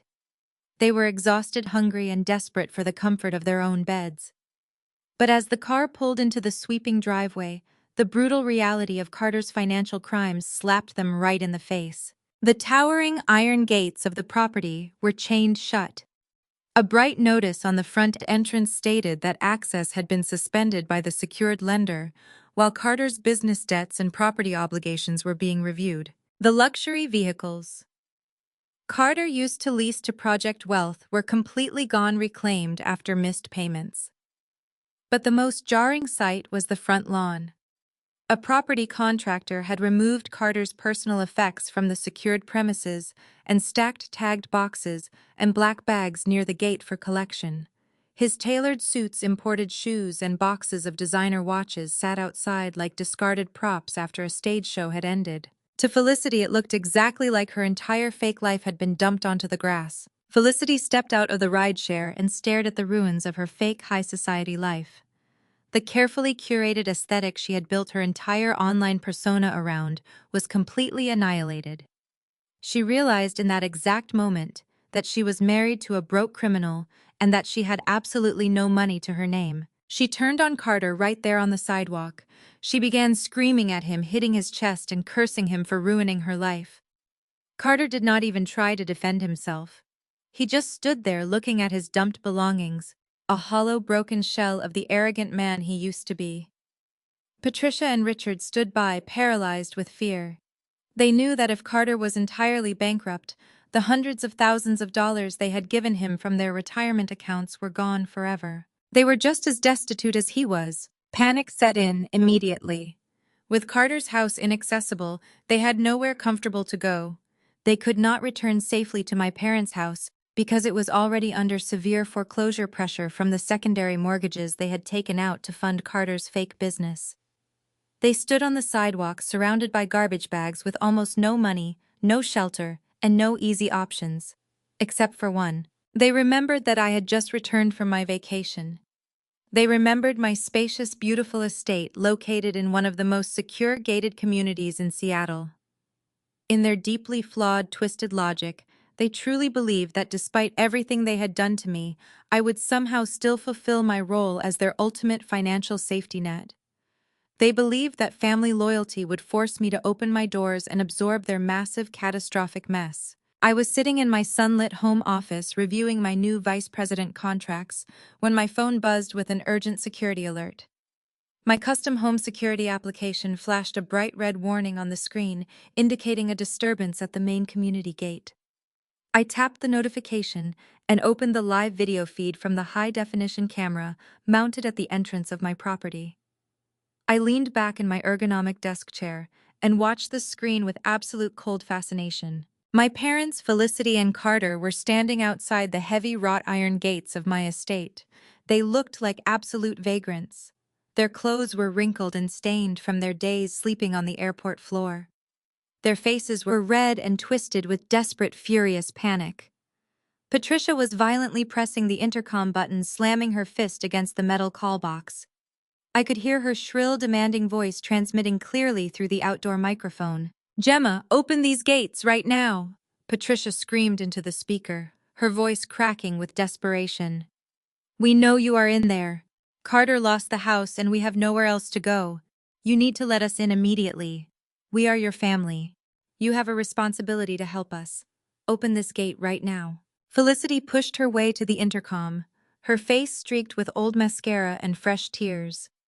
"Gemma, please," she begged, dropping her arrogant tone entirely. "The feds took everything. They threw Carter's clothes on the lawn. My kids are starving. You have to let us stay with you. You owe us. I sat in the quiet luxury of my home office listening to their frantic, pathetic demands. They had tried to destroy me. They had mocked my children. They had tried to steal my money to fund their fake luxury lifestyle. And now, standing in the dirt outside my locked gates, they actually had the sheer audacity to demand my protection. They thought they could bully their way into my home and force me to fix the massive disaster they had created for themselves. I placed my hands on the smooth surface of my mahogany desk, a slow, dangerous smile spreading across my face. They wanted to talk about responsibility. They wanted to demand things based on family ties. It was finally time to show them exactly who was in charge and exactly how much power I truly held over their miserable, ruined lives. I pressed the silver button on my intercom console. The heavy iron gates at the edge of my property swung open with a smooth, mechanical hum. I watched the security feed as my parents, Felicity and Carter, practically tripped over each other rushing up my manicured driveway. They left their garbage bags full of Carter's ruined designer clothes sitting right there on the sidewalk. I walked out of my office and stood at the top of my grand marble staircase. I took a deep, deep breath, smoothing the fabric of my tailored suit. The front double doors burst open. Patricia marched into my foyer looking like a woman who had just survived a shipwreck. Her designer vacation outfit was stained with airport coffee, and her face was red with a mix of exhaustion and absolute entitlement. Richard followed closely behind her alongside Felicity and Carter, who both looked like cornered animals. Patricia gasped, dramatically clutching her chest. "You have to fix this right now. The federal agents locked Carter's house. They threw his things on the lawn like common trash. We have been sleeping on airport floors for 2 days because of your selfish little stunt with the credit card." I walked slowly down the marble stairs. My heels clicked sharply against the stone, echoing in the large, open space. "I did not pull that credit card stunt, Mom," I corrected her, my voice perfectly even.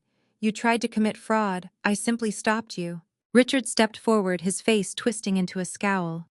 "Do not speak to your mother that way. We do not have time for your typical bitter attitude. Your sister is in a crisis." Carter's business partners turned out to be criminals. They froze his accounts, and now he is temporarily short on cash. "We need you to write a check for $100,000 right now to clear his immediate debts and get their house unchained." I stopped at the bottom of the stairs, folding my arms. $100,000, I repeated, letting the sheer absurdity of the demand fill the room. "You break into my home looking like vagrants and demand $100,000 for a man who is actively being investigated for federal embezzlement." "It is a loan!" Felicity shrieked, stepping out from behind our father.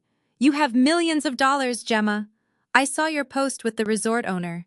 You are making deals with billionaires while your own sister is suffering. You owe me this. It is your responsibility as the older sister to help family when they are down.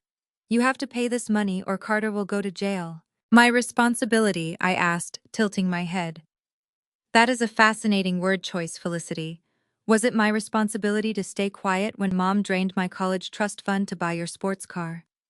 Was it my responsibility to accept being hidden away because my children did not fit your wealthy internet aesthetic? Was it my responsibility to let you steal a $5,000 a night suite using my corporate identity?" Patricia slammed her hand against the polished entryway table. "Stop bringing up the past," she commanded, her voice shrill and demanding. "We did what we had to do to ensure Felicity had a good start in life. She needed those things to build her network. You were always smart enough to figure things out on your own. You did not need our help then, and you do not need it now. But Felicity needs you." My mother took a step closer, pointing a shaking finger at me. "Now it is time to step up. If you do not write that check today and give Carter and Felicity a place to stay, I will officially remove your name from this family. Your father and I will write you out of our wills. We will erase you completely. You will never receive a single penny from our estate and you will have no family left." The threat hung in the air. 10 years ago, that ultimatum would have broken my heart. It would have sent me into a spiral of anxiety, desperately trying to earn back their affection. Today it just made me laugh. It was a cold, genuine laugh that echoed brightly through the massive foyer. "You want to write me out of your wills?" I asked, walking toward the entryway table. I picked up a thick manila folder I had deliberately placed there earlier this morning. Mom, you cannot leave me anything in your will because you do not actually own anything anymore. I tossed the folder onto the table. It landed with a heavy, satisfying thud. Richard frowned, staring at the folder. What is this garbage? What are you talking about? Open it, I insisted, gesturing toward the documents. My father hesitated before reaching out and flipping the cover open. Patricia leaned over his shoulder, the color drained from both of their faces simultaneously as their eyes scanned the bold legal print on the very first page. You see, Dad, I explained calmly, pacing slowly around them. When I started my new role overseeing global partnerships, I also set up a private investment firm to manage my personal wealth. One of my financial advisors specializes in acquiring distressed local real estate debt. About 6 months ago, he brought a very interesting portfolio to my attention.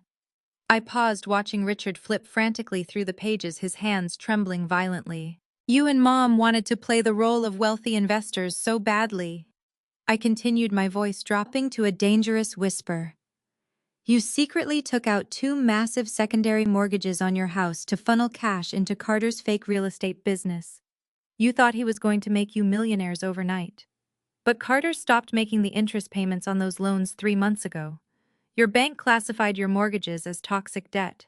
They bundled it up and sold it off to a private equity firm at a massive discount just to get it off their books. Patricia looked up at me, her eyes wide with unadulterated terror. No, she gasped, gripping Richard's arm. That is impossible. We have a payment plan. Carter said he was handling the payments. Carter lied to you, Mom. I smiled, stepping closer to them. Just like he lied to his clients and just like he lied to the federal government. And my private investment firm bought that debt. I hold the paper on your secondary mortgages. Your house, the one you have been using to project your fake high society status for the last 20 years, has been heavily mortgaged to the bank for a very long time. And as of last week, my company legally purchased that debt.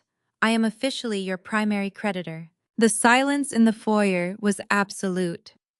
The grand illusion they had maintained for my entire life was completely shattered in a matter of seconds. They had come into my home trying to use their parental authority to bully me into paying off a criminal. They had threatened to disinherit me, to cut me out of an estate they believed gave them ultimate power.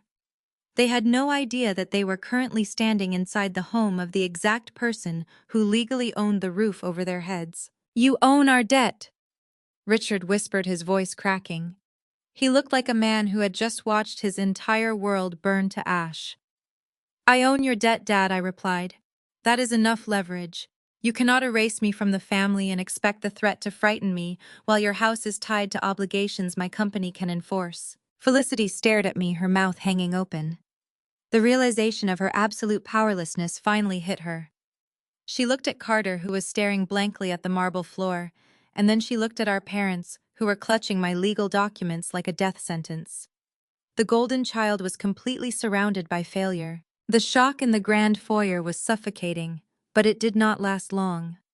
My father, Richard, was a man who had built his entire identity on projecting absolute authority, and the sudden realization that he was entirely powerless sent him into a defensive, towering rage.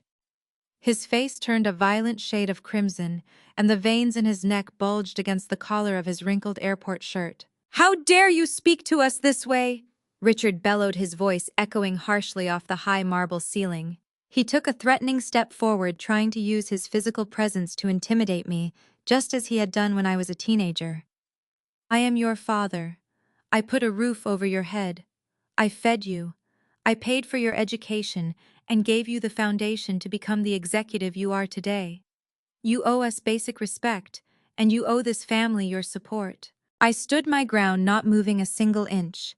The sheer delusion of his statement required a very direct surgical correction. You paid for my education, I asked, my voice dropping to a dangerous, icy register. Let us get the historical facts absolutely straight right now. When I was accepted into university, you sat me down in our kitchen and told me that times were financially tight. You looked me right in the eyes and said I had to take out predatory student loans and figure it out myself. I worked 3 different shifts a day just to survive. I opened a local coffee shop at 4 in the morning, went to classes until noon, and then worked the front desk of a budget hotel until midnight. I paid for every single textbook, every credit hour, and every meal I ate for 4 years. I pointed directly at Felicity, who was trembling beside him, clutching her designer purse like a shield. While I was studying on public buses and eating instant noodles, you two were secretly draining the $60,000 trust fund. Grandpa left specifically for my education. I stated the facts, hitting them like physical blows. You funneled my inheritance directly into her bank account so she could buy a luxury sports car and pretend to be rich for her sorority sisters. You did not build my foundation, Dad. You actively tried to sabotage it to fund her pathetic vanity. Richard opened his mouth to shout another defense, but the words died in his throat. He had no counter-argument because every word I said was a verifiable fact. Patricia stepped forward, her face slick with desperate tears. She reached out trying to grab my arm, but I firmly brushed her hand away. "Gemma, please," Patricia sobbed, her voice cracking into a high-pitched whine. "We made terrible mistakes, but we are still your parents. We are family. You cannot just throw us out on the street. We will set up a payment plan. Carter will find a new job. We will pay back the mortgage, I promise. Just give us time to figure this out." "You do not get to negotiate as though the missed payments never happened, Mom," I replied, lifting the manila folder. "My company is the creditor now, and the foreclosure process is already moving through formal channels." I pulled a single crisp document from the back of the folder. It was not a magical court order transferring the house to me on the spot. It was the formal 30-day notice prepared by the property attorneys, handling the default and possession process. The deadline printed across the first page was impossible to miss. "What is this?" Richard asked, his voice trembling as he looked down at the document. "That is your 30-day notice to vacate," I told him. "Your loans have been in default for more than 90 days. The foreclosure process is active, and the property file now carries a firm possession deadline unless you cure the default or obtain relief through the proper legal channel. You have 1 month to arrange your move and remove your belongings. I am not changing your locks tonight, and I am not pretending a creditor can skip procedure. But the countdown is real." Patricia let out a loud, gut-wrenching wail, covering her face with her hands. She finally realized that the massive suburban house, the very symbol of her entire social status, was permanently gone. She would not be hosting any more neighborhood dinner parties. She would not be showing off her expensive renovations. She was going to be completely homeless in 30 days. Carter stood entirely paralyzed in the corner of the foyer. He looked like a ghost, staring blankly at the marble floor, unable to process the fact that his financial crimes had successfully bankrupted his in-laws, as well as his own family. But it was Felicity whose reaction was the most explosive. For her entire life, Felicity had relied on our parents to bail her out. Whenever she maxed out a credit card, Patricia paid it. Whenever she wrecked a car, Richard bought her a new one. She had brought her massive designer luggage to my house today, fully expecting our parents to force me into giving her $100,000 to save her fake lifestyle. Now staring at the eviction notice in our father's trembling hands, Felicity realized that the bank of Mom and Dad was permanently closed. They had absolutely nothing left to give her. She could not move back into her childhood bedroom because her childhood home now belonged to me. The golden child was entirely stripped of her safety net. "You cannot do this!" Felicity shrieked, her voice echoing with a manic, terrifying desperation. "You cannot take their house. If you take their house, where am I supposed to go? The feds locked my doors. I have nowhere for Mason and Bella to sleep tonight. You have this massive mansion. You have to let us stay here." I looked at my sister, letting my gaze slowly drag from her messy, unwashed hair down to her stained designer shoes. "I do not have to do anything for you, Felicity," I said, my voice perfectly serene. "You stood in a hotel lobby 2 days ago and tried to steal a $5,000 suite under my name. You went on social media and told the world I was a bitter, jealous saboteur. You made your choices and now you are experiencing the consequences. You are not sleeping in my house tonight. None of you are." Felicity's eyes went wide, wild, and completely feral. The realization that she was entirely powerless, that her older sister held absolute control over her existence, completely shattered her fragile mind. She let out a guttural, high-pitched scream of pure, unfiltered rage. She lunged forward, closing the distance between us in a fraction of a second. She raised her hand, her fingers curled into a claw, aiming directly for my face with every intention of slapping me across the jaw. I did not even flinch. As her hand swung toward my cheek, I simply raised my left arm and caught her wrist in midair. My grip was tight and unyielding. Felicity gasped, her momentum completely halted by my block. She tried to yank her arm away, but I held on for a fraction of a second longer, just to ensure she understood the physical boundary she had tried to cross. Then I shoved her backward. Felicity stumbled over her own expensive stained heels. She lost her balance entirely and collapsed onto the polished marble floor, landing in a pathetic heap of wrinkled fabric and shattered pride. The loud thud of her fall echoed through the grand foyer. Patricia let out a sharp cry and took a half step forward to help her favorite daughter, but she froze when I shot her a warning glare. My parents were finally realizing that their protective bubble around Felicity had completely burst. "You really thought physical violence would solve your absolute bankruptcy, Felicity," I said, looking down at her. "You thought slapping me would magically refill your bank accounts, or make your federal investigations disappear." Felicity looked up at me, her chest heaving as she gasped for air. She scrambled to push herself up onto her knees, her eyes darting around the room, looking for her husband to defend her. But Carter was nowhere near her. While Felicity had been busy screaming and lunging at my face, Carter had read the writing on the wall. He had seen the eviction notice in my father's hands and calculated the exact magnitude of his failure. He knew my investment firm held all the debt, and he knew he was moments away from federal prison. Carter had quietly backed away toward the heavy wooden double doors of my entryway. He did not say a word to his wife. He did not look at my parents. He simply slipped out the front door, abandoning them completely. "Are you looking for Carter?" I said, pointing toward the closed doors. "He left Felicity. He walked right out of my house and abandoned you here. But he did leave a parting gift for you." I reached into the thick manila folder one last time. I pulled out a heavy stack of legal documents secured with a thick metal clip. I tossed the papers casually through the air. They landed on the marble floor right next to Felicity's knees, sliding slightly until they touched her shoes. Felicity stared at the papers, her hands shaking violently. "What is this?" she whispered, her voice completely devoid of her usual arrogance. "Read the front page," I instructed, stepping back and folding my arms. Felicity reached out with trembling fingers and turned the document right side up. I watched the remaining color drain entirely from her face. Her eyes widened in absolute, unadulterated horror as she processed the legal text. "Carter did not come to me for financial immunity," I explained. "Those papers reached me through the ordinary legal channel. While you were still trying to get home from Honolulu, his attorney filed a dissolution petition that Carter had already signed. He had also begun separating whatever personal assets he could lawfully identify from the household accounts. He was not rescuing you or accepting responsibility. He was trying to distance himself from the collapsing marriage before the rest of his financial problems consumed whatever remained. Then he walked out of this house without warning you, because facing you required more courage than filing paperwork." Felicity let out a sound that was half gasp and half sob.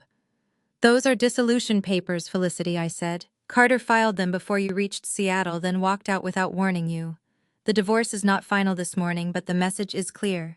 He is leaving the marriage, and he is not standing beside you while the debts come due." The psychological devastation hit Felicity like a freight train. She dropped the divorce papers onto the floor and clutched her head, rocking back and forth on her knees. The entire foundation of her fake high society life had been completely vaporized. She had spent the last 10 years mocking me for being a single mother. She had called my children tacky and unrefined. She had built her entire social media brand on being the perfect wealthy wife to a highly successful real estate mogul. Now she was sitting on the floor of my foyer, an absolute failure. Her billionaire lifestyle was a federal crime. Her perfect husband was a fleeing coward who had just divorced her to dodge his debts. Her online friends were actively mocking her Hawaiian hotel disaster on social media. She had no money, no home, no marriage, and absolutely zero status. Every single thing she valued in this world was gone. Patricia and Richard stood frozen against the entryway table. They were completely silent, watching their golden child shatter into a million irreparable pieces. They had enabled her toxic behavior for decades, and now they were watching the catastrophic results of their own terrible parenting. They realized that their retirement was gone, their home was seized, and their favorite daughter was a destitute, soon-to-be divorced single mother, just like the one they used to mock. Felicity looked up at me, her face completely covered in smeared mascara and tears. The arrogant, aggressive influencer was completely gone, replaced by a terrified, broken woman who finally understood that she was entirely at my mercy. "Gemma, please!" Felicity begged, her voice cracking into a pathetic, high-pitched whine. She crawled forward on her knees across the marble floor, sliding the distance between us until she was directly at my feet. She reached out and grabbed the fabric of my tailored trousers, wrapping her arms around my legs. She buried her face against my knees, weeping uncontrollably. "Please, Gemma, I am so sorry."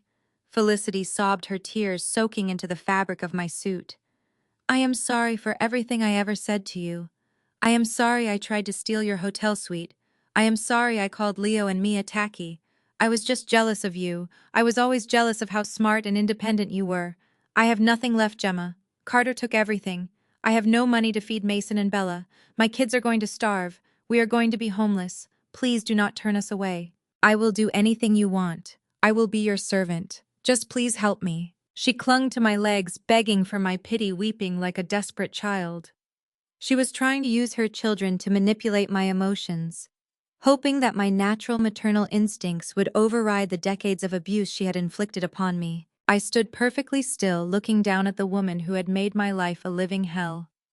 I felt the weight of her grasping hands, the desperation in her sobbing voice, and the absolute total surrender of her ego. I had waited my entire life for my family to acknowledge my worth. I had waited for them to realize that I was not the scapegoat they could just discard whenever it suited their aesthetic. I reached down and firmly grasped Felicity by her wrists. I did not use anger or violence, I just used calm, absolute authority. I pulled her hands away from my legs, forcing her to release her desperate grip. I took a deliberate step back, breaking the physical contact entirely. Felicity looked up at me, her chest heaving with ragged sobs, waiting for my response. "I do not forgive you, Felicity," I declared, my voice ringing with absolute finality. "I will never forgive you, or Mom or Dad, for the way you treated my children and the way you tried to destroy my life." I paused, watching the absolute despair wash over her face as she realized my boundaries were permanently closed. "But I do have a solution," I added. My parents and my sister looked up at me with sudden pathetic hope shining in their red-rimmed eyes. They actually thought my solution involved opening my checkbook and making all their terrible problems disappear. Patricia even managed a weak, wobbly smile, wiping her mascara-stained cheeks with the back of her hand. She thought I was finally reverting to my old role as the obedient, reliable scapegoat who would sacrifice her own peace for their comfort. I looked down at the three of them sitting on my polished marble floor, and I felt nothing but a cool, calculating calm. I walked over to the mahogany entryway table and leaned back against the smooth wood, crossing my arms over my tailored suit. "My solution does not involve a single cent of my personal money," I stated. "The foreclosure and creditor claims will continue through proper legal channels. What I am offering is a voluntary repayment plan that can reduce the civil debt and stop further damage. It does not buy immunity from any criminal investigation, and I cannot promise that it will." Richard swallowed hard, his face pale and slick with nervous sweat. "What kind of plan?" he asked, his voice barely a whisper. I looked directly at my father. "You and Mom are going to liquidate the luxury assets you actually own and return the ones you merely lease," I instructed, leaving no room for negotiation. "The Mercedes and the BMW go back to their lessors.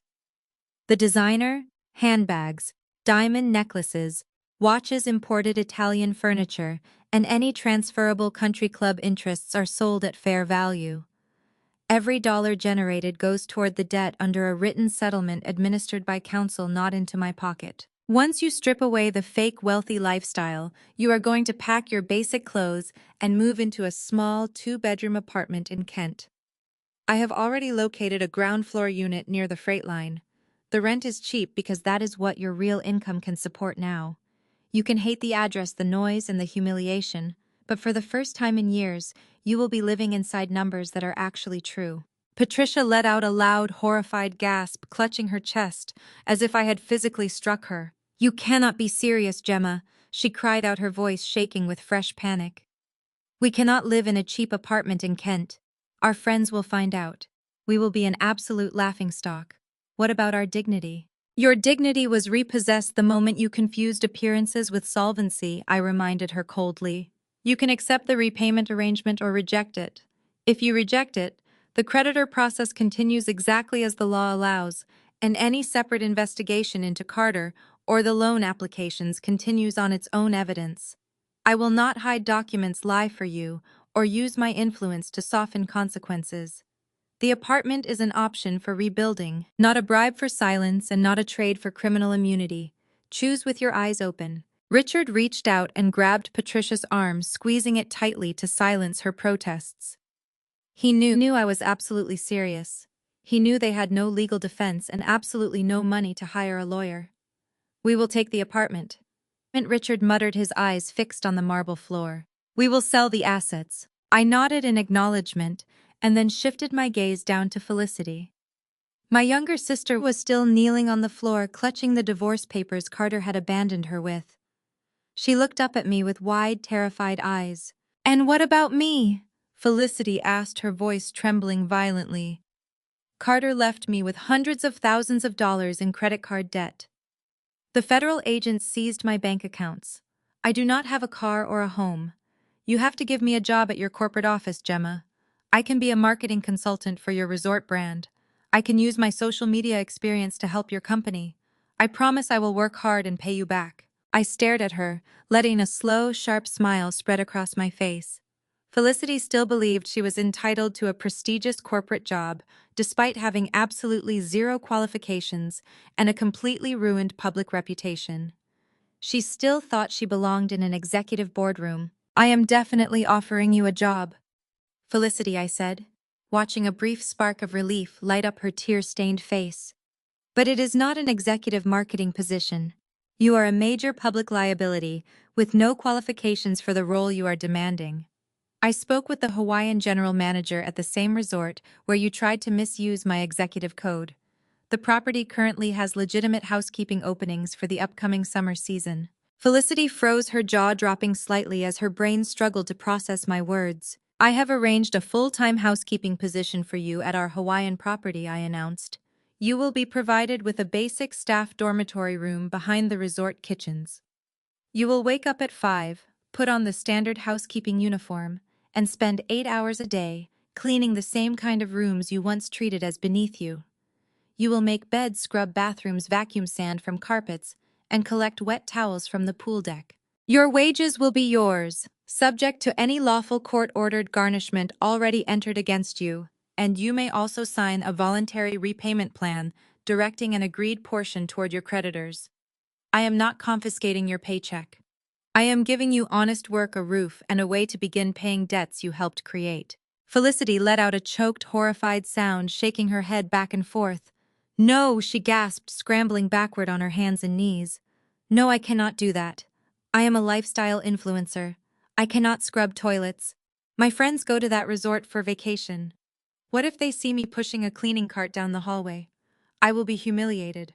I will be ruined. You cannot force me to be a maid. I am not forcing you to do anything, Felicity, I replied, stepping closer. I am offering you a legitimate way to earn money and keep a roof over your head. If pushing a cleaning cart is too humiliating for your ego, you can decline the job and find another lawful way to support yourself and your children. What you cannot do is move into my house, use my corporate identity, or demand that I finance your image. Carter is not coming back to save you. Mom and Dad cannot bankroll you anymore. The housekeeping position is an opportunity, not a sentence. Take it, reject it, or find something else. But the era of sending me the bill is over. Felicity turned frantically toward our parents, searching for someone to rescue her from this brutal reality. Mom, tell her she cannot do this, Felicity shrieked, grabbing Patricia's leg. Tell her she has to give me a real job. I cannot be a maid. You promised I would always have a wealthy life. You promised me. The grand illusion of the perfect family finally reached its absolute breaking point. Patricia looked down at the daughter she had spoiled and coddled for 32 years. She looked at the daughter who had demanded expensive cars, luxury vacations, and endless financial bailouts. Patricia realized in that exact moment that Felicity's relentless toxic vanity was the exact reason they were all currently facing absolute poverty. If Felicity had not pushed Carter to provide a fake billionaire lifestyle, he might never have started embezzling money. If Felicity had not demanded a Hawaiian vacation, they would not have been humiliated on a global scale. The toxic bubble of extreme favoritism violently shattered into a million irreparable pieces right there in my foyer. Patricia ripped her leg out of Felicity's grasping hands. She looked down at her golden child with an expression of pure, unadulterated disgust. Without a single word of warning, Patricia raised her hand and slapped Felicity directly across the face. The sharp cracking sound of the physical blow echoed like a gunshot through my grand foyer. Felicity fell backward, clutching her stinging cheek. The silence that followed the slap was absolute and final. There were no more excuses left to make. There were no more lies to spin, and no more scapegoats to blame. Patricia stood over her golden child, breathing heavily, her hands still raised in the air. For 32 years, she had nurtured Felicity's endless vanity, and now she was staring directly at the catastrophic cost of her own parental blindness. I did not offer a single word of comfort. I simply walked over to the heavy wooden double doors of my grand foyer and pulled them wide open. The crisp Seattle air swept into the room, carrying the distinct chill of reality.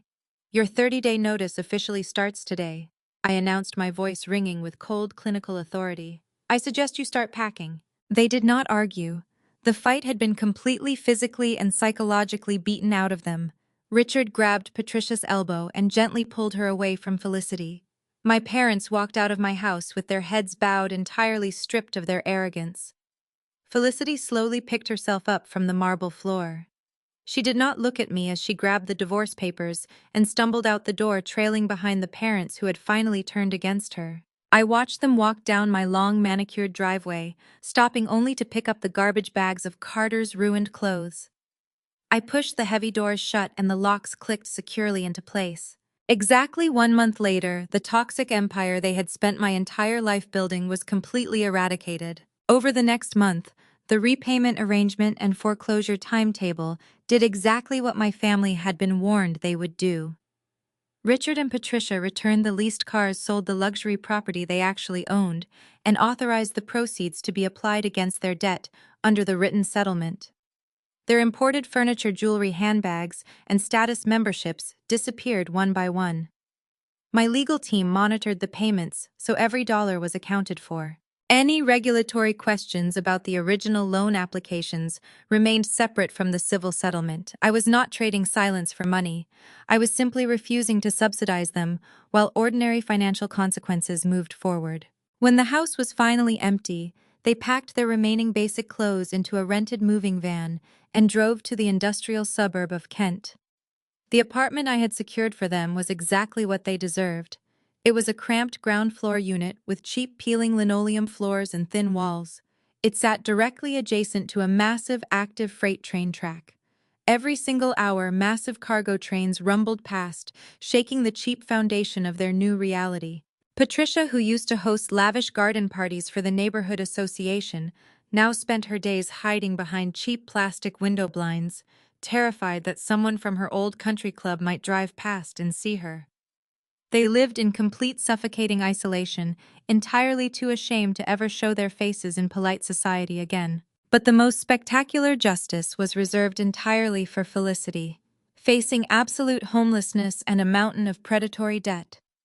Felicity had no choice but to accept the housekeeping position at our Hawaiian resort.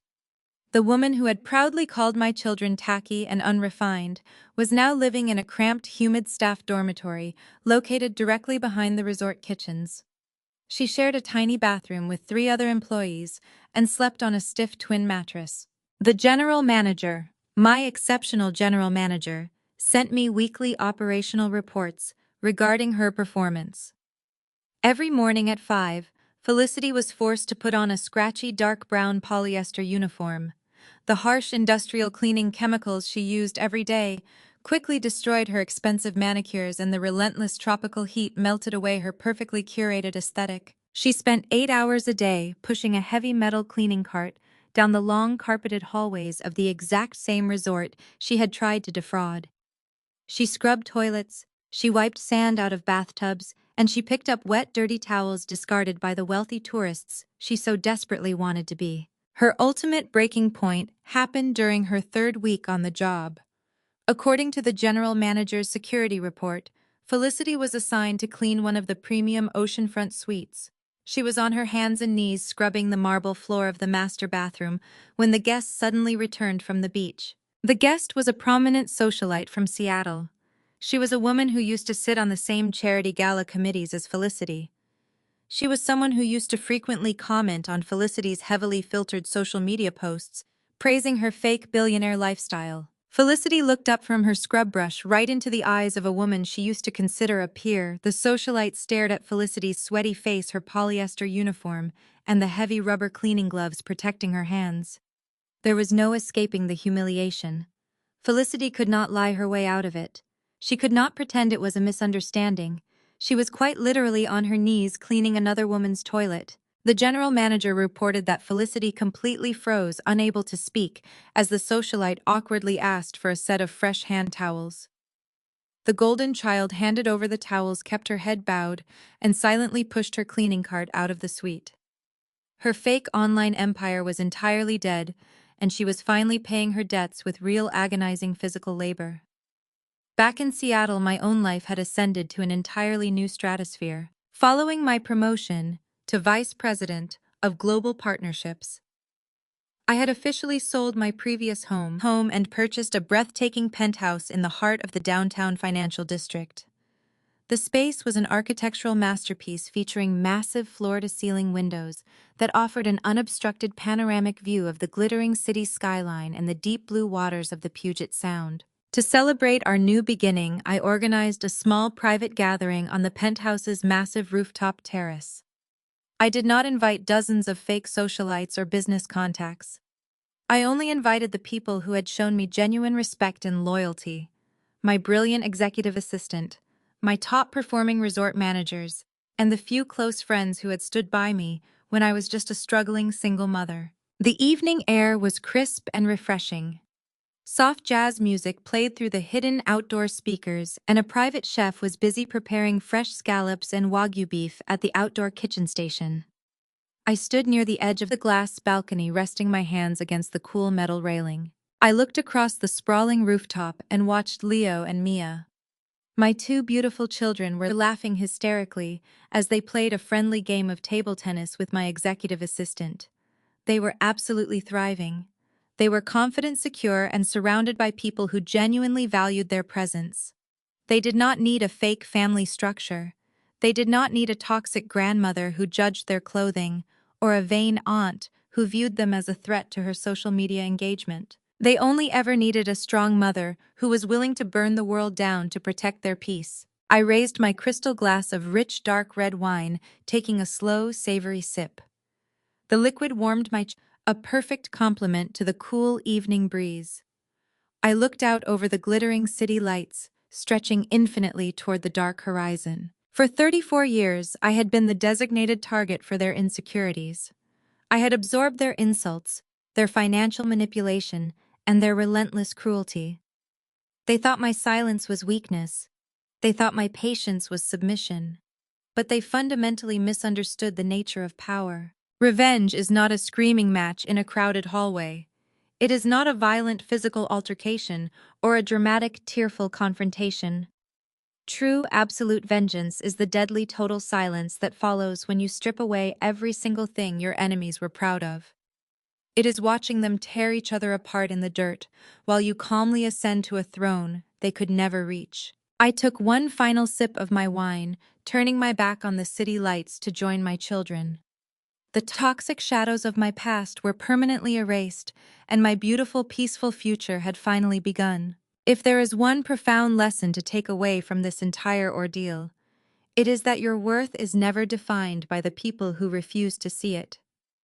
For years, I thought my value was tied to family approval, sacrificing my peace to fit into their toxic narrative. But the moment I stopped trying to earn their conditional love and started investing that energy into my own children and career, everything changed.